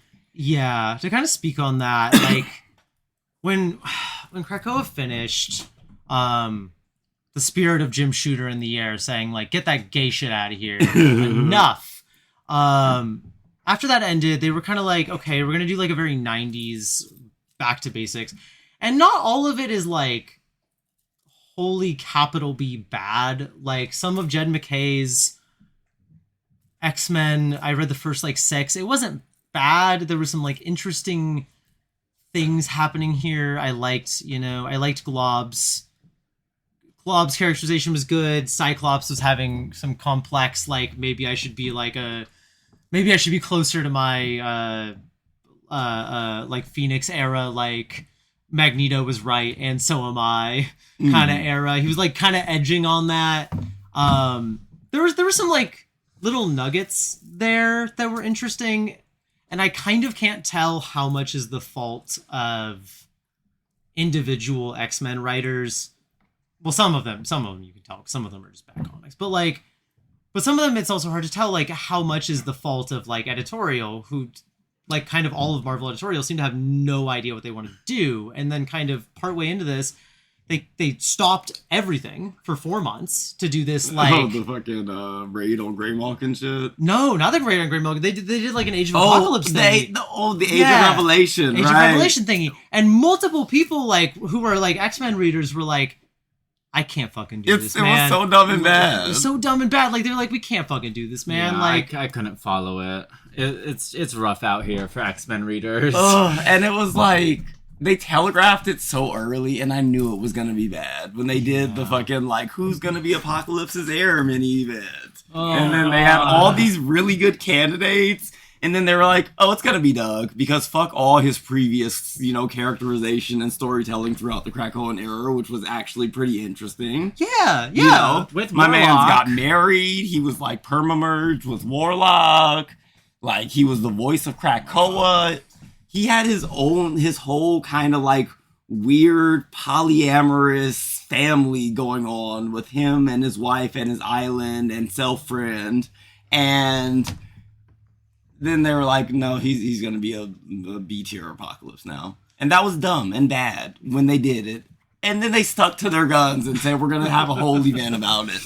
And do they not? I don't know. Was there no feedback? Did the fans not say, hey, this is dumb, don't do this? Do they just ignore what fans want? I don't understand. I think they're ignoring, because I don't know how you end the age of, or sorry, not Age of Revolution. I don't know how you end Krakoa like they did if you give even a single shit. Like, so speaking to your point about Doug, like, Apocalypse, similarly, was a character who was given so much depth. A character I had previously never really cared about. They made him so interesting for the first time ever. He could just have like a single conversation from him was fascinating. Like that issue 4 of Hickman's X-Men, where fucking Apocalypse was just having like a religious debate with Nightcrawler is peak. Yes, it's so good. And then the end of like they made him like a cool, like fucking like religious leader and a wife guy.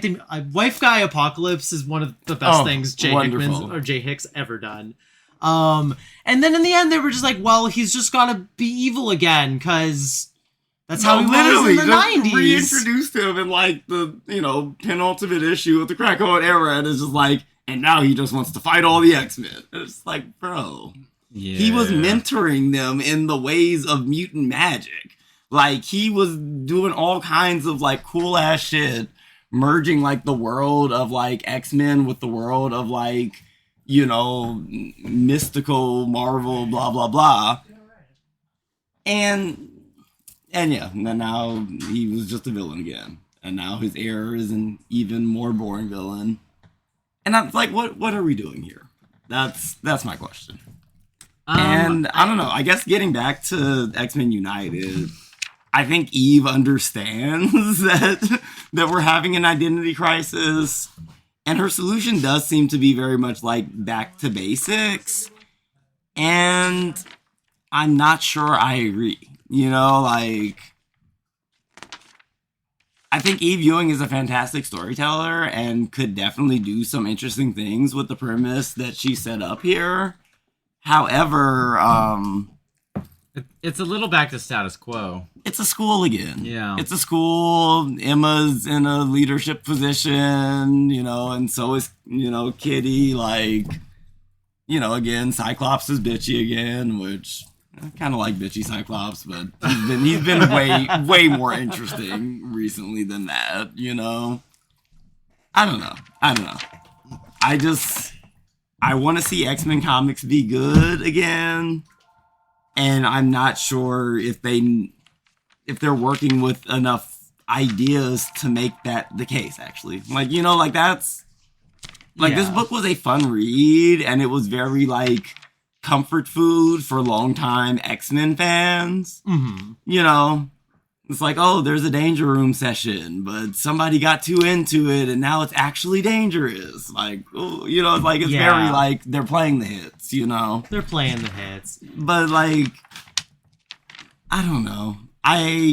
There's so many new characters, though. Like, if they can do something interesting with at least one of these characters and give me some,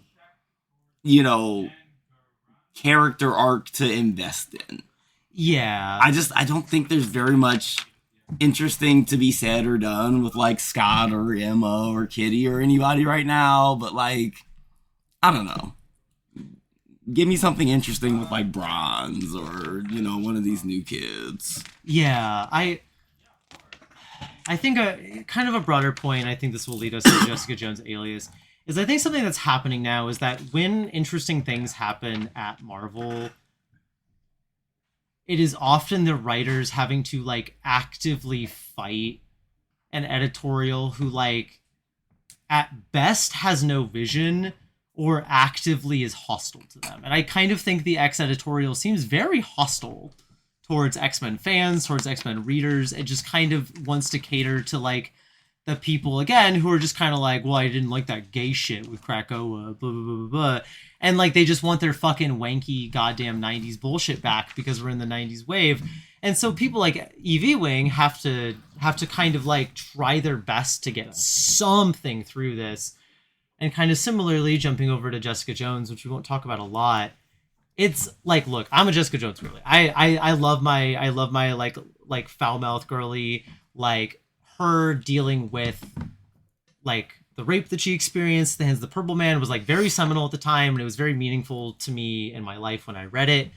I appreciate that she's not dealing with the Purple Man in this, just as a brief note, because I think writers have kind of gotten stuck in being like, we just gotta have her like endlessly relitigate the thing with her rapist, and it's like, guys, like Alias already, like it was in the original series, like they already did the whole arc on that. And also, just to put yourself in the shoes of the character for a second, what a living hell! Yeah, just like your whole life is defined by you having to confront your rapist over and over and over and over again, and you never move on, you never heal. Yeah. You know, such is the way of being in a comic book, but still, it's egregious sometimes. It's egregious. And so for a while, Jessica, like, nobody's really done anything with Jessica Jones. She's kind of, I mean, like, Gail Simone did a thing called The Variants, which seemed okay. It had Phil Noto art, made it really hard for me to get through it. Yeah, I mean, Phil Noto's one of those dudes who, like, I'll show you this later if I can find it, but he did a Fantastic Four versus the Planet of the Apes cover recently, and all of the variants for each issue. There's one variant each issue that is done like a classic movie poster, and he did one that's a reference to that's like remaking the Wicker Man poster, and it looks so good, and it's like, you have this in you, like. You can just, like, change your shit up and, like, make it look like... Because there's times where I think Phil Noto can work for the story, but a lot of the time, yeah, it can be so flat. And, like, he changes it up here, and it's, like, it's like, echoing the cover to a degree, but it's, like... or echoing the original movie poster to a degree. But it's, like, you have that gas? Like, you have, like, this, like, abstraction that you're, like, playing with here. These, like, thin, wiry... like figures in this very like 70s movie poster, like you can do that.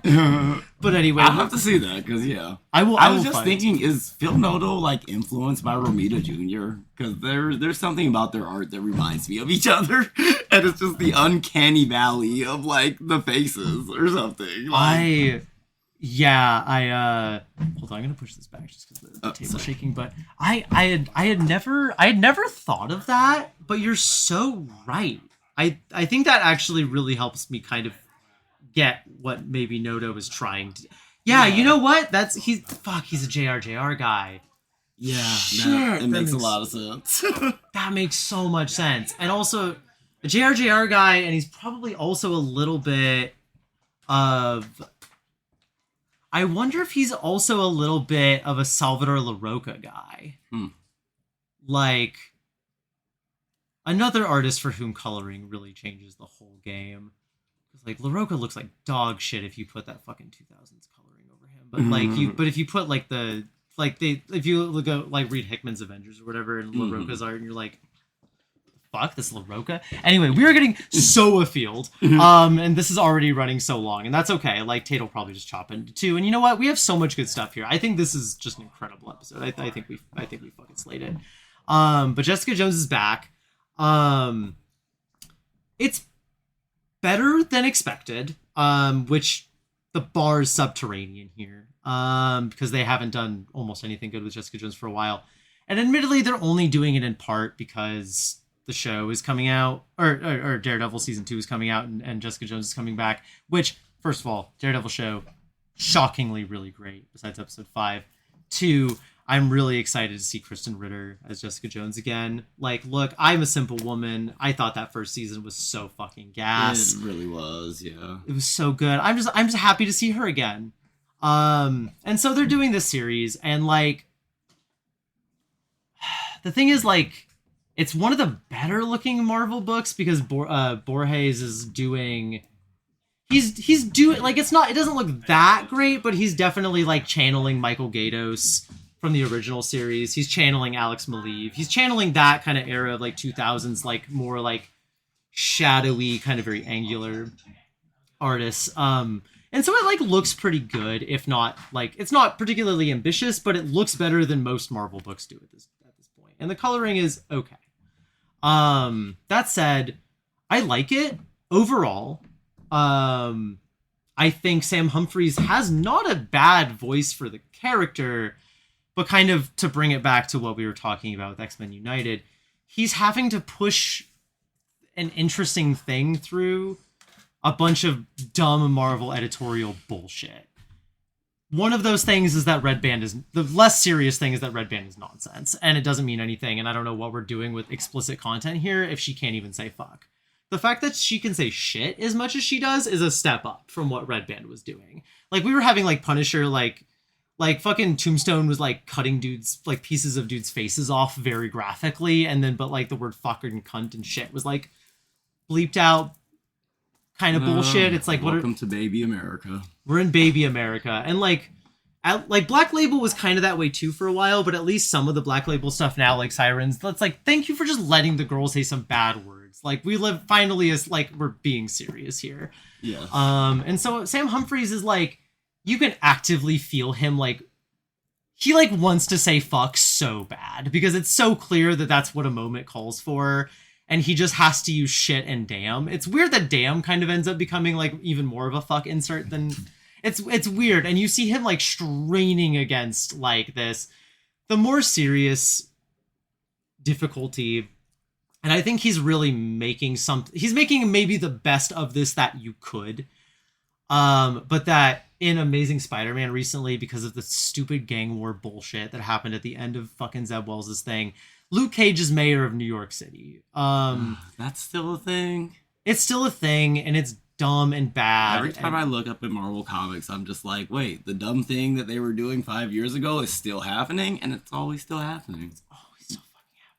Like, they won't change the status quo when it's something cool, but when it's something really dumb, they're like, yeah, Mayor Luke Cage. And so most of this issue is, like, Jessica being like, I had to give up my fucking license. And she finds her neighbors killed when she's, like, going back to her office, and then this reporter snags a photo of her and is like, journalist who was supposed to not be investigator who was not supposed to be an investigator anymore. She had to turn in her badge because of conflict of interest with the mayor's office or whatever. She's back at it again. And a bunch of this issue is like Luke Cage being like, baby girl, I can't believe I'm saying this, but like, I'm the mayor now and I have to worry about optics and blah, blah, blah. And they get into this fight. And the fight itself is like well written, but it also necessitates that like, Luke Cage be concerned about optics. Like, and it ends up accidentally being a book about how like assimilation into the broader political structure ends up just getting you nowhere, and that like Luke Cage can't really get anywhere. I don't know. I don't want to give Sam Humphries that credit. I mean, like maybe I think it's not there, but it's also just kind of there by necessity if you want to be even remotely serious about any of this. Like the whole thing is just like Jessica being like, literally, why can't I just go investigate my neighbors being murdered? Like, why the fuck do you even care? Like, and he's just like, well, no, I'm on your side, but like, we should fucking, I don't know, like the optics look bad for me, and like, I have to navigate optics, and like, there's a whole bit in here where he's like, and this feels like Sam Humphries complaining more than it does like him being into this. But what is the thing Luke says? It's crazy. It's fucking crazy. This is an official line. He's like, Jesus, where is the fucking line? Because it's so important. Sorry, this is taking me a second. I can't believe I'm about to say this, but how about we give the cops a chance to do their job here? There's no fucking universe in which Luke Cage says that. Honestly, it's so disrespectful of his character. You Yeah. know, like I don't want to just be like Marvel Comics is racist, but Marvel Comics is racist, obviously. Marvel Comics is so funny. But it's just like the way that they're just treating this black character like just this blank slate. Yeah. Like everything that made him who he was and all of his like his backstory and his political motivation and ideologies, throw it out the window. He's the mayor of New York now. Yeah. You know, and it's like, and not like if there were a such thing as a real life like spook who that sat by the door situation, you know, like Luke Cage would be that guy. He would be that guy. Instead, he's just like, well, gotta follow the rules now. I'm the mayor. And it's like, who is this man? Where is Luke Cage? This is not his character. Very briefly, if y'all haven't seen The Spook Who Sat by the Door, I just also watched that myself recently. For the first time, what a good fucking movie. That's like, they call everything woke these days that has like a half a heartbeat and like gives even like a modicum of a shit about somebody. But that movie's like militantly actually woke. Yes. It's so good. Anyway, sorry, good movie. Go fucking check it out. It's really good. I actually cannot believe that movie got made in 1972. But yeah, the thing about it is like I feel a little bad for Sam Humphries here because it seems like he understands this on some level, and the way that he's writing this is like you can just feel him straining to make a good comic, and you can feel him like banging on the bars of his fucking cell here, just like please, why do I have to do this bullshit? Like at least let me like make this complicated. Like, and Jess does call that out in here. Like Luke says that. And Jess is like, when the fuck did you ever care about optics and any of this shit? Like, why does this matter to you? And they have like a real argument. Like, it feels like a good argument. Like, it feels like actual human character writing. Again, I'm not saying this is even that good of a comic overall, but the bar is so fucking low at Marvel right now. They're just like having like a real human conversation with like messy, mature feelings wrapped up in that. I'm like, Jesus Christ, roll out the red carpet. Someone wrote a good fucking comic at Marvel. And it's, again, not even that good. We're not even going to get into the broader plot here. There's like Typhoid Mary, and there's like a cult thing, and that looks fine. I don't care. But I just like, on one hand, I'm glad to have Jessica back. I'm glad to have a writer who seemingly gives a single fuck about her at all. But it is crazy that like even a good comic like has to be like a small flower blooming through the concrete at Marvel, and even then like it's like it's inherently lesser because people like Evie Wing and Sam Humphries have to fucking deal with stupid bullshit like to get where they are. Like, and again, we're running out of time and we still got a few things to talk about, so I'm not going to talk about Imperial Guardians. For the short version, Hickman was going to set up a thing. Imperial Guardians was supposed to be the first in a long-running Guardian series. But then they canceled it to 5 issues last second and didn't say any reason why before it even released. And so Marvel's just doing nothing right now. Anyway, we got we're running a little bit long, but we've had some really good conversations. I think the last 2 things I want to talk about is Absolute Batman and Love and Rockets #1. Love and Rockets #1, I'll kind of talk about because I think it's a little bit maybe faster. Love and Rockets, seminal work by Gilbert and Jaime and Mario Hernandez. Been running since 1979, or I guess 80 was when it was actually published. Some of the comics in there were made in 1979. Still runs to this day. These guys were a huge blind spot in my... I've read like you, if you're a comics reader of any serious like tasted class, you've at least like encountered some level of like a Jaime or Gilbert story somewhere, whether that or even just like a cover that they've done, because they're so prolific. But I had personally never read Love and Rockets, and that was like a huge gap in my reading. And they put out Love and Rockets volume, or the first issue reprinted as it was initially printed back in 1980. And God, I love the cover so much. It's very good. The cover's so good. The art is incredible. Like, just out of the gate, I'm going to say I Gilbert and Jaime are some of the best black and white artists that we have. The shit that they're doing from the jump, by the way, is incredible. And it's just clearing everything of that era that like people kind of talk up like The Dark Knight Returns and all of these other seminal books. And like they are seminal books, they are important books. Love and Rockets does have respect on its name, but definitely less. And I just like, they are just doing shit that like is just body. This stuff in here is bodying the future. Like, and this came out in 79, 80, and 81. Like, that's fucking crazy to me. It is. And it's so the original volume or magazine of this issue 1 is broken up between Gilbert and Jaime stories. Gilbert here is just Bert, because he's funny like that. And so he's serializing a story called Bem, B-E-M. We'll get into that in a second. And then Jaime is doing his like Maggie the Mechanics and like related world stories.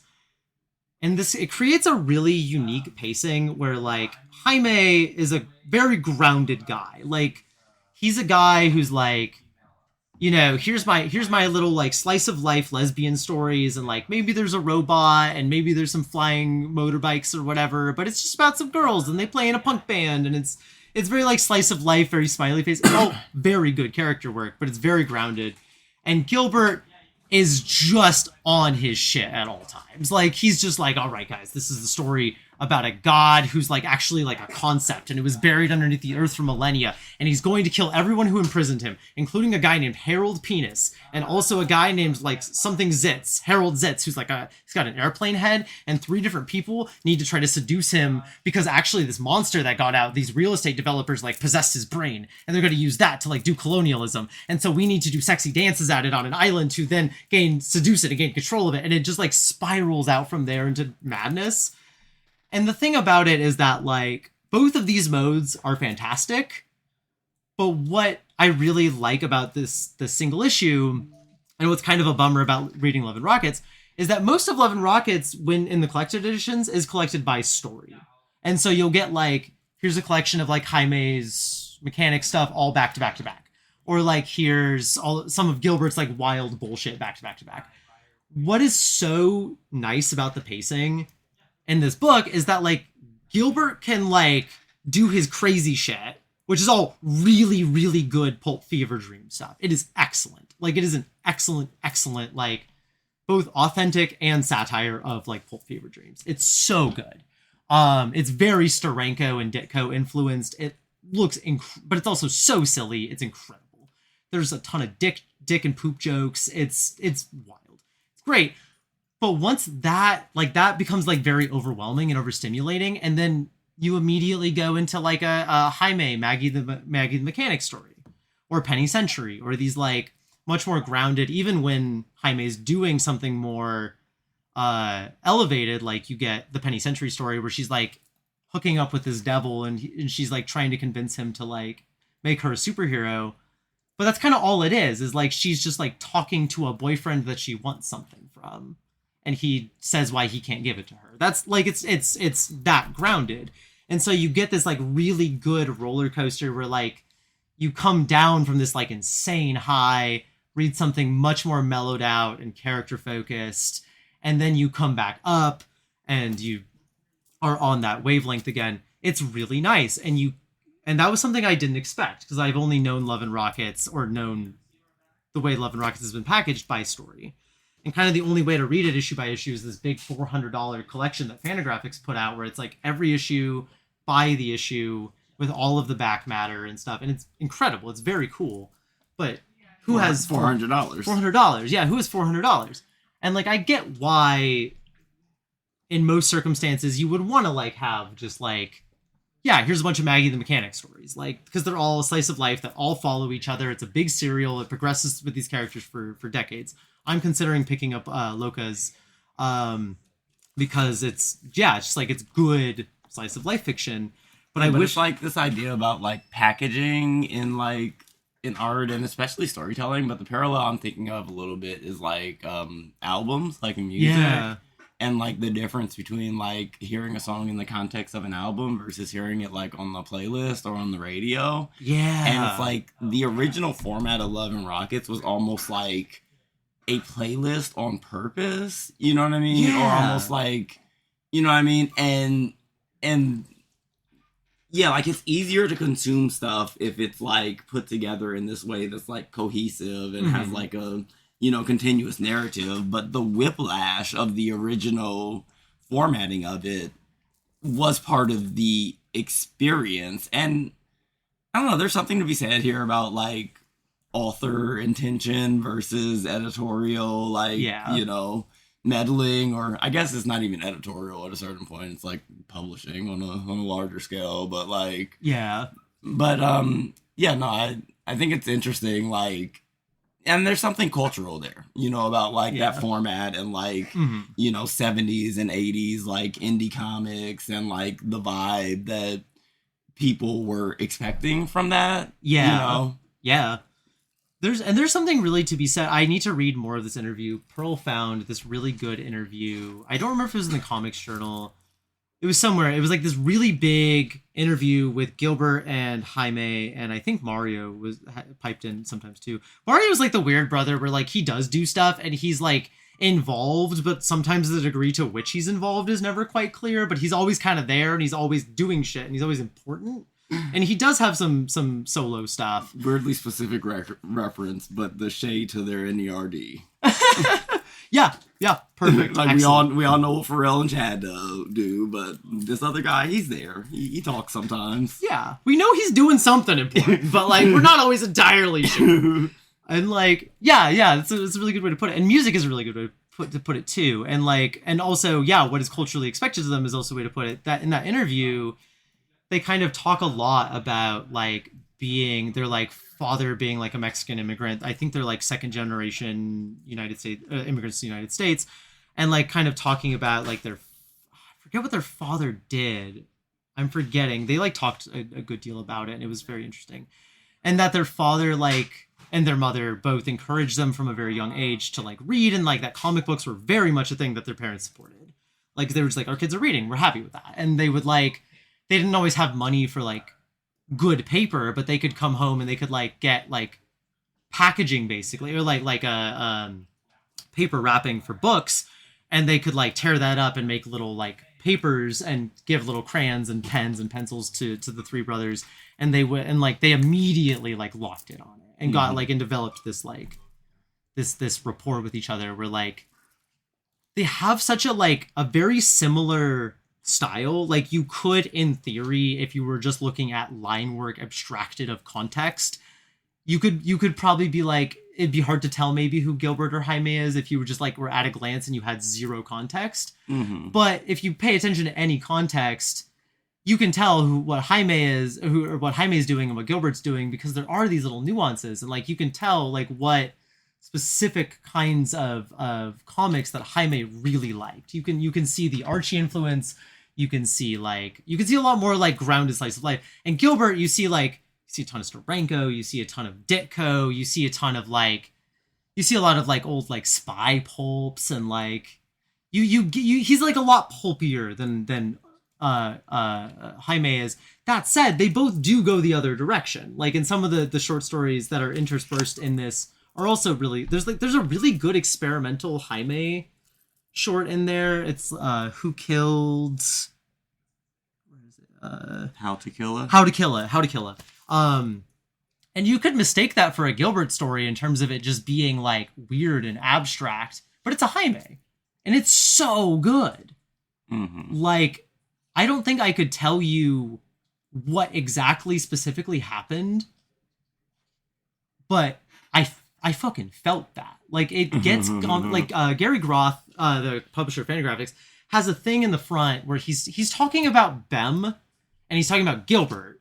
But I do think this is true in a similar way for Jaime's story here, where they're both talking about, like, or Gary Groth is like, yeah, Gilbert is so fucking good at doing this, like, abstraction of pulp, and I think Jaime's doing that really good here, too, is, like, in that story, he's abstracted pulp down to its like most essential images and like tones, and to something that is so felt. Like, and you don't have to, like, you know. Similarly, the story after that Gilbert's doing, there's some naked ladies and giant monster poops. That guy loves big tittied women and monster poops. That guy loves drawing poop. It's crazy. He does. You can see the love in these drawings of poop. He's got I'm calling He's like, it. I need that swirl to just be just so perfect. I'm calling it now. Gilbert Hernandez, scat fetish. Two brothers, one book. Two brothers, one book. Stop. Wow. Wow. Okay, you know what? I've said this like 3 times, but this is actually what we should call the podcast. Is Two Brothers, One Book. That's so funny. That's so funny. Thank you, Diva. No, like if you've read his Blubber, which is one of the first things I read of Gilbert's, it's one of his more recent books. It's like what I can only describe as like a zoological survey of the horniest, most shitting animal, like cryptids to exist on God's green earth. It feels like if like Michael DeForge was really into drawing like Yeti cock and like weird cartoony monsters like eating poop and like carrying around big tittied women. Like Gilbert's on some fucking like id shit. But the thing about Gilbert, or the thing about underground cartoonists is that a lot of them pride themselves on being on that id shit. Like you look at like Robert Crumb or like Chester Brown paying for it. They're all like guys that talk about poopy and like have sex and they think about cum and masturbation. And like most of those guys are boring as fuck. I don't give a fuck about Robert Crumb. Like he's again, we talked about this before. He's technically accomplished. I don't give a fuck. Like Chester Brown, like man, that's cool that you're a John. Like I don't give a shit. Like what do you got to tell me, man? Like most of these guys suck, and I don't give a shit about them. Gilbert is an actual honest to God freak. Like he is a pervert in ways that would obliterate Robert Crumb from the face of the fucking earth. Like. And I love that about him. Like, does Gilbert have some like odd like fetishes with like big boobed women? And he discovered dick girls at some point, and he's like never quite let that go. But you know what? I'm gonna let him have it. Like, I think he's earned it. And Pearl, something you said when we were talking about it at my house is that like even for all the ways that there is like clearly some fetishy and cheesecakey stuff going on here, both Jaime and like Gilbert actually like women. Yeah, that comes through. Like they get to be main characters. They get to be lesbians. They get to be like have real bodies. Yeah, you know, like, and as much as they are fetishized and you know, underground cheesecaked as they are. They feel like real people a lot of the time. No, it's both. Like, I'm looking at this page right here, and they have a picture of, like, what may or may not be the same character. And in one, she's, like, dancing, and her ass is, like, sticking out, and it's very, like, sexualized in this way. And then another panel, it's either the same or a very similar girl, and it's just, like, you know, in her little dress, looking very cute. And it's, like...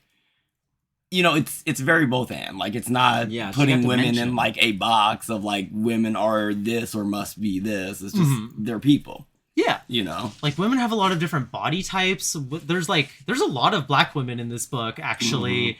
Like, there's, like... A lot of black people in general. A lot of black people in general. Yeah, a lot of black people in general in that book. Like...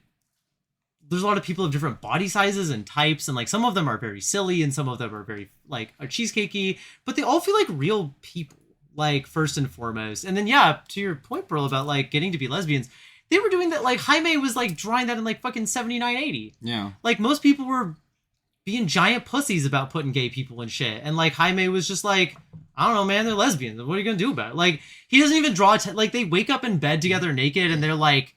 It's kind of unclear if they're friends or if they're like girlfriends. And honestly, the story never resolves that. I only figured that out because I looked up later and it's like sometimes friends, sometimes girlfriends, Maggie and Hopi.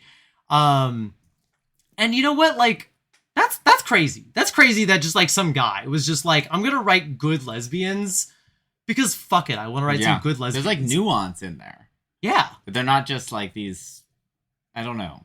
I mean, maybe they are for the male gaze, but they feel like they've got several more layers to them and dimensions that like they feel like they have interiority. Yeah. Yeah.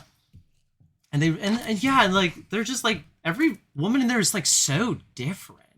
Like they're so different. Like everybody has like such like everybody who's like a character and like not even like background characters have detail, but like every woman who's like a main character has like such a different temperament and like has like such a different like there's like arguments between women in this book where I'm just like, oh, I see how you like got here.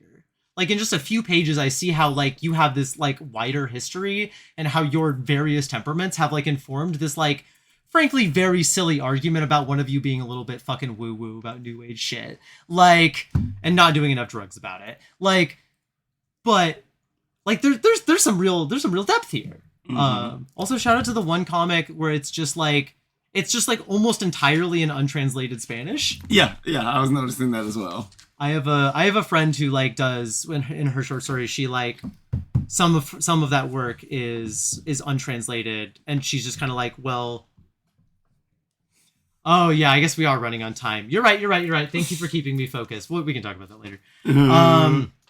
We have run really long. We never talked about Storm. We could still talk about Storm, and I want to talk about Absolute Batman. Tate can cut this up into 2 pieces. Tate, baby girl, I'm sorry. What's that? That's at an hour and a half. An hour and a half. Yeah. How long is it usually?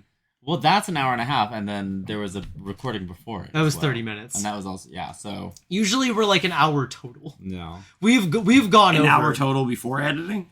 Yeah. Oh, Or no, an hour after editing. They've been running closer to an hour recently. After editing.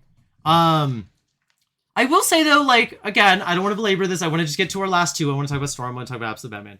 And I'll try to go through those faster because but I think we like had like some really fucking good conversations. Also, I don't know how to podcast, so I'm just here talking. I don't know how long anything's supposed to be. Like I've said this on the podcast before.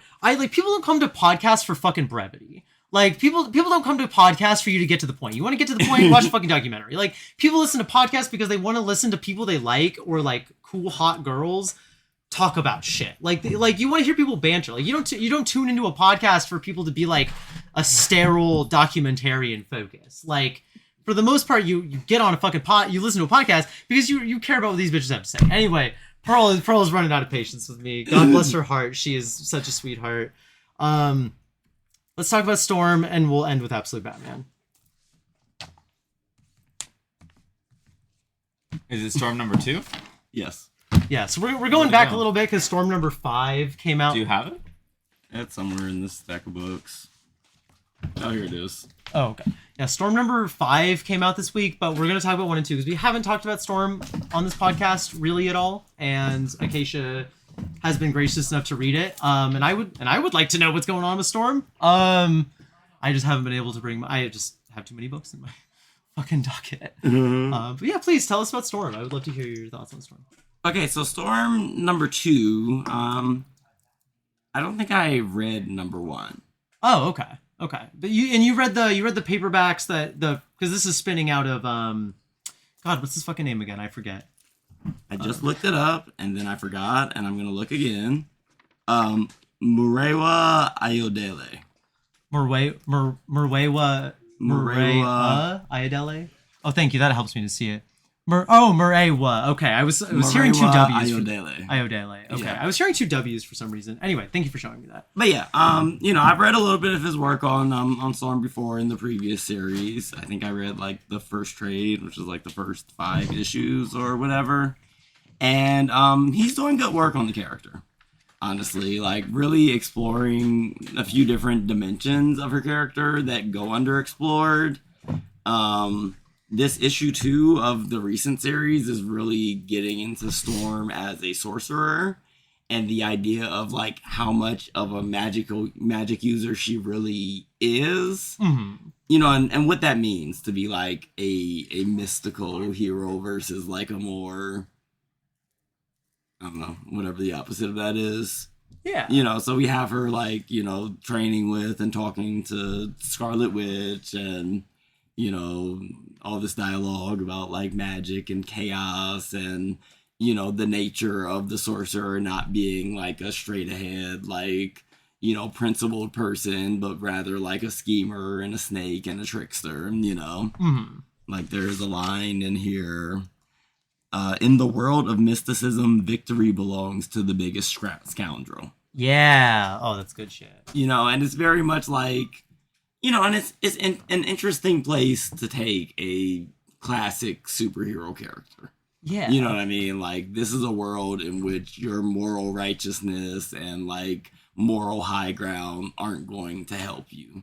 Yeah. You know, it's like it's not about being a hero, which is great. It's more interesting, you know, but it's still doing the classic, you know, there's the big bad and we gotta blah, blah, blah, you know, but I don't know. I think I've always liked Storm as like sorceress and, you know, borderline like witch and, you know, whatever. So it's interesting to see that explored a little bit.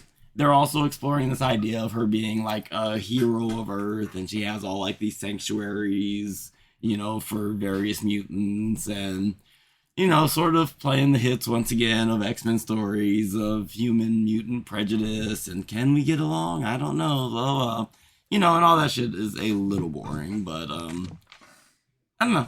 I think the overall story they're telling of you know, Storm trying to immerse herself in this world of mysticism that she is honestly quite out of her depth in is good, because I don't know. Storm as a character is like, she's too powerful, and that's the storytelling constraint with her at times, which is why they resort to depowering her all the time. Yeah. It's been interesting because, like, it seems recently, starting kind of with Krakoa, they've kind of, like, actually upped her power in certain ways and been like, what is it like for her to be in this position of, like, almost godliness? And, like, what is this position of, like, Ally Wing, like, and this is maybe going back a little bit, but, like, in X-Men Red, her being, like, yeah, kind of both as, like, a mutant and, like, a black woman from Africa. Like, what does it mean for me to, like, kind of be, like, what are the boundaries of colonization happening here on Araco? Yeah. Like, as much as I think, like, any white writer was really going to be at Marvel was really going to be able to do, but there was still this kind of, like, pushing at the boundaries of, like, who she is and, like, who Aurora is and, like, what and like the kind of the spaces and world she inhabits and the kind of responsibilities that she has. And it has been really cool to see her, like, so intersect so much more with, like, the magic. Also, thank God there's a good-looking Marvel book. I know I've said that a few times, but then there are. I talk a lot of shit. There are a few good-looking Marvel books. But, like, God, thank God there's, like, a pretty good-looking Marvel book. I miss her being the Queen of Mars. I miss that. I really miss her being the Queen of Mars. That was such a good role for her. Yeah. I mean, she was the Queen of Mars, but really she was, like, the leader of the Sol system. Yeah. Fuck, that was so cool. Literally her and Magneto and Apocalypse on Mars is just, like, outside of, like, original House and Powers and, like, a scattered couple of Hickman's X-Men issues, was just, like, the highlight of the fucking Krakoa era. Like, it was so good, and these characters were given so much attention and love and agency. God, I fucking miss that. And I'm glad at least Storm has been getting that. That said, it is a bummer that, like, there's a bunch of, like, X-Men, including a lot of, like, cool X-Men women, some of whom are X-Men women of color as well, who are getting miniseries right now. I do think there's too many X-Men books. I haven't read, like, any of those miniseries. Are any of them good? Because they've given miniseries to a lot of my favorite X-Men characters. Well, are they good? I haven't checked out the Psylocke one. The Magic one, I read, like, the first 2 issues and dropped it. The art just kind of wasn't good. And the Rogue one is just trash. The problem is, too, is that, like, all of those are, as far as I know, series. Yeah. This is not. Storm is not. It's a 5-issue. It is possible that... But if it's spinning out of the previous run, then... it's kind of a continuation of that. Yeah, it's a continuation of that. It's hard to tell if they are, like, only going to give it this 5 issues or if they're doing the thing that they like to do, that companies like to do now, where they're like, we're not going to call it an ongoing, we're just going to give it a series of sequel miniseries. Yeah, I think that's what they're doing with it. And I hope But the fact that they have the same writer on it, and he's, like, continuing with, like, the characterization and the direction of the character, makes it feel more of a continuity of, like, what I read before from his work with her. That's good. I just want to see her win and have a good time. I like Storm. I mean, importantly, they seem to have dropped the Avengers bit because her being an Avenger was the least interesting thing to happen to her in the past 10 years. That's crazy. That's like, That's like being like a world-class painter and then them being like, hey, here's something you haven't done before. You want to go work at a McDonald's? For real. Like, and like, no disrespect to McDonald's workers. That is infinitely more honorable than being an Avenger. But like, I don't like. It was just like such a dirty thing to do to her. It was just 'cause they had- uninteresting. Like, she has no meaningful relationships with any Avenger outside of Black Panther and maybe Thor, but even that is like, you know, puddle shallow. It's just basically like thunder gods commiserating type shit, you know? Yeah, exactly. But yeah, that was a really weird choice in direction. Yeah, I hope to continue seeing like Storm do well and just like kind of be able to occupy her own space, because as far as I can tell, she's mostly uninvolved with the broader bullshit of X-Men, and like she's kind of just getting... nice because X-Men is such a mess right now that I was just like, leave my girl out of it, you know? And what she is intersecting with is like stuff that nobody else, like she's like intersecting with like the Hickman's gods stuff, and like I'm just like, yeah, so I forgot to mention the two things in this book, that structural things that I'm most excited about. There's a return of like Hickman style graphs. Where were they? Really? Yeah. Oh, okay. Mapping out like the magical realms. I like that it's contextualized in the story too. Like I love a data page as much as the next bitch, but I do like to see that. The contextualization helps a lot, yes. And then also the thought bubbles. I don't know how much of a trend this is now, but for a long time it seemed like thought bubbles were going extinct in mainstream comics.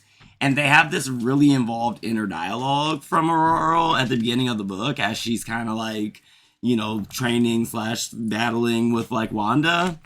And it's very nice to see the interiority of the character in that way. Mm-hmm. I don't know, like maybe this is kind of a tangent, so I shouldn't go on too long about this, but it's just like there's a shallowness of storytelling that occurs sometimes when it's just like all dialogue and actions, and you know, with like a good writer can still make the stuff interesting, but the thought bubbles were just a very unique piece of comic book like storytelling kit that I honestly miss. So this was very nostalgic for me reading this and being like, oh, I can see what she's thinking, and it contextualizes the story, you know? Yeah, no, you're so right. Like thought bubbles can be used so well, and like they just aren't used anymore. They're kind of viewed as like this outdated, outmoded thing, but you really can do some like cool, fun shit with them. And I like that Storm's doing cool, fun shit, like bringing back and like trying new things. Like it's great to see the Marvel book with ambition, because again, Ayodele is a really interesting and like promising writer. Like I haven't read much of his stuff outside of Storm, but yeah, he's definitely one of the brighter spots in modern Marvel storytelling. That's exciting. Hell yeah. Okay, so to jump kind of to the last thing, unless there's more about Storm you want to talk about, and actually, other people in the group chat are talking about how good you are at podcasting. Walter was very much enjoying. Oh, he said, "Is she a pro podcaster? What the fuck?" And I just want to shout that out. Like, you were incredible to have on. Like, this is fantastic. I would love to keep having you on, and I'm pretty sure Tate would also love to keep having you on. Like, this has been really fun and very conducive, and I think we've had some really great conversation. And you're fucking good at this. well, thank you. Yeah, I'm trying my best. You're doing great. You're doing so good. And I think the last one we'll talk about, and I'll try not to spend too much time because like, yeah, we are running up on 2 hours of just talking about this. But again, I think good conversation. Absolute Batman. I have had my complaints and problems with this series in the past. These 2 issues, the 17 and 18 with Poison Ivy, are by far the best the book has ever been. That's not the annual. Like, not counting the annual, which is just, you know, is that her on the cover there? That's her on the cover. Yeah. Oh, they made her look so freaky. Oh, you're gonna love this. So what she actually looks like is this. Oh, that's wonderful. Yes. They recontextualize her not just as a plant lady, but as a like plant animal, like bacteria, fungi, like the 7 classes. T-virus. Yeah. All the classifications of the animal kingdom, and she's kind of like become all of them. Okay. And her whole thing is like she got burned alive, as she usually does. She got merged with a all of this material that like she was working on basically to try to like use genetic engineering to with like using like pieces of like plant and animal and like bacteria and virus and like using little pieces of all of those things to like create like some really cool good medicines. She gets burned alive for it, her research destroyed because big pharma. She takes over a building, turns some cops into some plant zombies. Batman's making his way through there right now. And she's, a biblically accurate angel. She's beautiful. I love her so much. She's so good.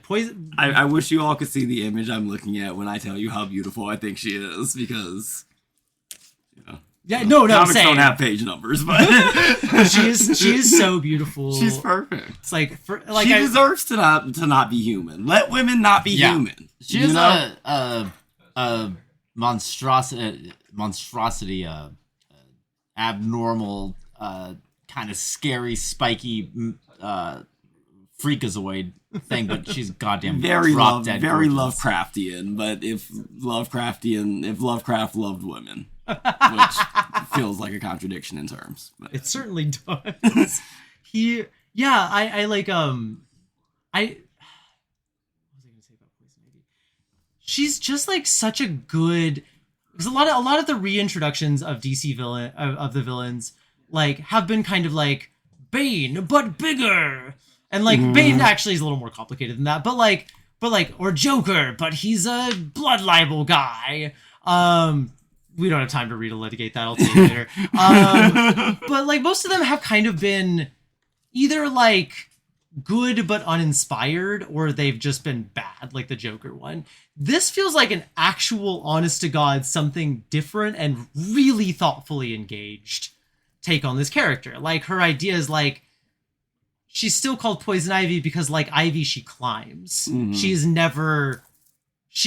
invasive because she refuses to be put down. She refuses to be killed by men, and she refuses to be killed by rich people, and she refuses to be killed by the human world. And her whole thing is like, I was developing these medicines, I'm going to like integrate everybody's bodies with this like plant animal, like flora, fauna, fungi, etc. And Batman... Wait, so she wants to fucking, what's the name of that show?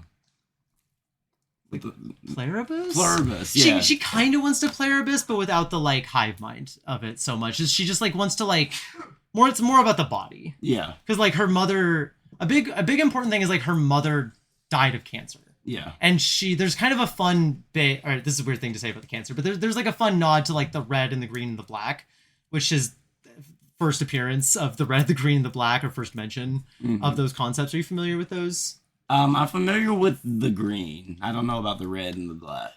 The red is like fauna, life, and then black is death. Okay. And so she like her mom dies, and so her mom dying is a big part. We're gonna remember that for later.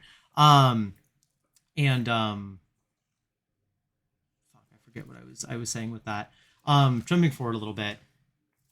There's a lot of Absolute Batman has also just kind of been Batman but bigger, but these two issues actually kind of really dive into something that I think is actually really crucial and is actually really meaningful about this distinction. And it feels like the first time like Snyder is like really locking in on that fully, which is that like Batman is usually viewed as like a psychosis engine, or at least he worries that he's a psychosis engine. There's this constant worry in like a lot of Batman comics of like, oh my God, did me becoming Batman make everybody crazier and worse?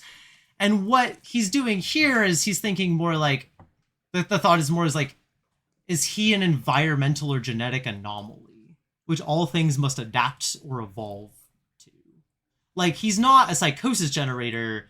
He's an environmental or genetic change in which everything around him thus has to respond to. Like, and so that doesn't mean that somebody necessarily gets worse. That doesn't mean it's psychosis, but it's like he is an agent of change, and that is what is interesting and specific about him. And that is why the Joker version of him, who's a billionaire in this, doesn't like him, is because he's an agent of change. Like, whether that's always good is not the point. It's like that he is wanting to change anything. Oh, Like- that's interesting though, because that kind of flips the Batman and Joker dichotomy like on its head. Yeah. Whereas the Joker's always been like this agent of chaos and of like, primal humanity, like the whole idea of just like, admitting the worst of ourselves type of shit. And like Batman, this force of like order and law, and to flip that completely and to say like Batman is a chaos seed and the Joker represents conservatism, because that's like for me the main tension of like superhero comics as a medium. It's just like the conservative need to retain the status quo and how heroes generally represent that. But like this take on Batman seems to reject that wholeheartedly, and that's more interesting than most Batman comics I've come across. And this is the first issue to like, or the first couple of issues to really do that, because like a lot of Absolute Batman, they made like a lot of hay of like he's a working class Batman. Most of it isn't really that relevant. Like honestly, I for a long time I felt like Snyder isn't doing enough with that. It's kind of more signposting than anything else. Hello. You ready? A lot of it's been kind of signposting of him as like a working class character, or as like even a different character, particularly, other than he's just kind of like, I don't know, he's like him being bigger and nastier and like has been more consistently kind of the thing, which is fine. But like the actual, the heart of the thing that we're describing here, Snyder hasn't really put a lot of whatever into that, and it's kind of been like, well, okay, I guess Joker's like a blood libel billionaire, but like he's not. But here it's like, oh no, here's where like the actual nuance and like thought is coming into it. And so on the flip end of that, and we're just going to skate over the Court of Owls stuff because we don't have time to talk about it, and frankly it's a little indulgent, but like that's okay. I'm gonna let Scott have his thing, and as a Court of Owls stan, you know what, I'm a shill for it, whatever. We'll see where they go later. But and this is a full spoiler for what happens at the end of this. There's this crazy setup that happens at the back of this, where it's like there's this really good intercut of things that Gordon is saying and things that his mom is saying and these like memories that is leading you to suspect that he's going to be his better self. And all this time, Ivy has been like, you have to adapt or die. Like, you can't stop what Joker's doing, but you and I can do it if we do this thing. There's been this constant, like, you have to adapt or die. He's also in this position where, like, all of his friends fucking hate him because of how Bane, like, mutilated the fuck out of them. This has all been building up for so long. His friends hate him. He's super lost. He doesn't know what to do. And this moment happens where he's like, he figures out how to beat Ivy, which is that he's like, I can keep killing you forever. But you'll just keep coming back. The one thing that you haven't changed is your human heart. The heart that like your mother saw before she died. Because like her mother like ends up cradling the heart inside of a case. And that was all that was left of her when she burned up. And like, and so the mother dies of cancer. And so he's like, Wait, so she was like reborn like from nothing, like a Dr. Manhattan almost. Yeah, basically, yeah. Like the little seed in the heart, like bloomed and then created her. And so that's neat. The heart's the only human thing left of her. And Batman's like, okay, if you don't fucking stop what you're doing, I will blowtorch your heart, and you can grow it back, sure, but it's not gonna be the human heart you're like that your mother gave you.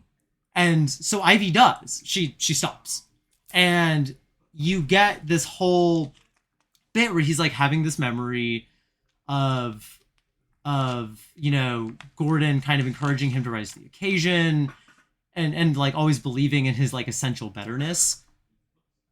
And instead he blowtorches her heart. He just does it. He does something that is like actually insanely cool. Like to do. Like she stood down. This was no longer like a whatever. Like he did something pretty bad to her. And there's been a lot of stories of like Batman like falling into the darkness of his whatever, but it feels much more earned here because he's actually doing something cool. Like he's not being like an emo asshole. He's like he like did something really fucked up. Like, Which I like that though. yeah, I like that. Yeah, that's what I'm saying. Like, I think taking away a superhero's moral high ground in, like, a meaningful way is one of the more interesting things you can do to them, you know? And it's like, what is Batman if not better than his adversaries? You know, like the classic meme of Batman, like, breaking the gun. We don't use the tool of the enemy type. You know, that's classic Batman, but it's just like, no, what if Batman literally is capable of being just as cruel and vicious as his enemies, and yet, positionally, he still is a hero and a force for good, and we have to live in the contradiction. Yeah. Oh, I mean, absolutely. And what part of it's like a lot of little details that make that hit home so deeply is that, like, yeah, you get all these bits of these friends who, like, had been telling him to fuck off for so long, and like the Penguin screaming, and you know, and then it's just a delivery guy. Like, he's been coming up to the Penguin's house every day and getting his ass beat by the Iceberg Lounge guys. This is the first day he hasn't shown up. Riddler's looking, and for the first time he's been ignoring him, but he doesn't see him on the stoop. Harvey's just gone. Like, Waylon is back in his human body and is in the sewers, and his friend wasn't around to greet him. Like, and similarly, like, you know, he has all these, this voice of what fucking, like, Gordon was saying to him. Like, he's doing something bad to other people and himself in this moment. And it's like, the story positions that, like, not as a cool thing, but as like like a real spiritual fracture for him. Like, he really did try to be like a good man and a good friend, even if he wasn't not always good at doing it. And now he's sacrificing something of himself and his morals to become that symbol that he was growing increasingly uncomfortable with being made into. Yeah, are we deep enough into spoilers territory to talk about the last panel? Yeah, I think we've spoiled the whole fucking thing. But it's like he gets a call from his mom, or a voice message from his mom. Yeah, who's still alive in this one? His Which mom's alive, his dad's dead. Yeah, I'm not touching. Haven't read enough of this book to even understand the implications of that. But no, but he just like says, like, he listens to half of the message, and it's like, Bruce, it's Mom, honey, and he's just like, delete message. Yeah, you know? Yeah. And he'd been through the whole issue. He's been like, that voicemail has been on his phone the whole time, and he's been like ignoring it as like his life falls apart. Yeah, and that's him, like, I don't know, like, more so than when he torched the heart, like, him deleting the message is him, like, cutting the cord to his humanity, which, you know, I'm coming into this book completely blind. This is the only issue I've read. But that has a lot of implications. Like, how is he going to come back from this? You know, what is that? I don't know, what does that look like for this Batman? You know, like, what is his... I don't know, it's like, could we be seeing a superhero book that involves character development? You know what I mean? Like, God willing. Like, imagine if he doesn't return to a status quo. What does that look like, you know? Yeah.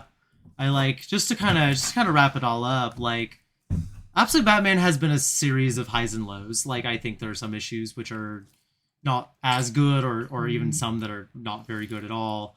But Snyder, when he's like really locked in and focused, he produces something really, really good and really special. And I think these 2 issues with Poison Ivy are really incredible. And I like really hope that, you know, like, people, as much as people want to talk about, like, you know, how cool, biblically accurate Poison Ivy is, and like, and a lot of people were talking about, side note, a lot of people were talking about how hot, or how she's not totally hot, how she's not hot anymore, and it's like, first of all, skill issue, but second of all, it's cool that she doesn't have to like be hot or whatever. Yeah. But yeah, it's Snyder's really locked into something here. He's really found something in this take of Batman that makes it significantly different or meaningful to have, and I'm excited to see if he's able to continue that.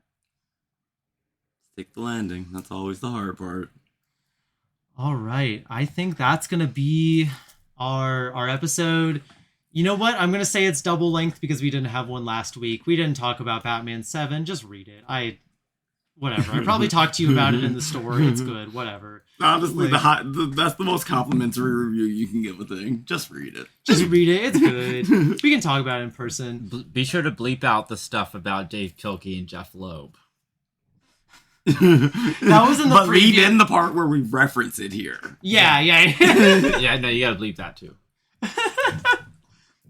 Anyway, that's our episode. Thank you for joining for our extra long, fun little podcast. I think this was great.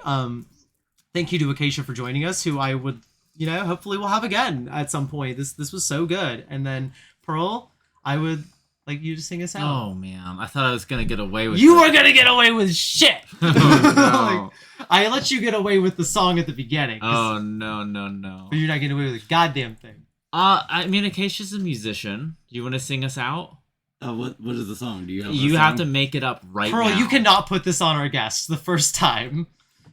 Pearl, every episode, Pearl does an opening song and a closing song where she just like improvs something, and she always does a good job. And Tate and I love it. my And we God. giggle and kick our feet because it's a good fucking time. Diva. My name's Pearl, and I'm here to say Escapist Comics is full of gays.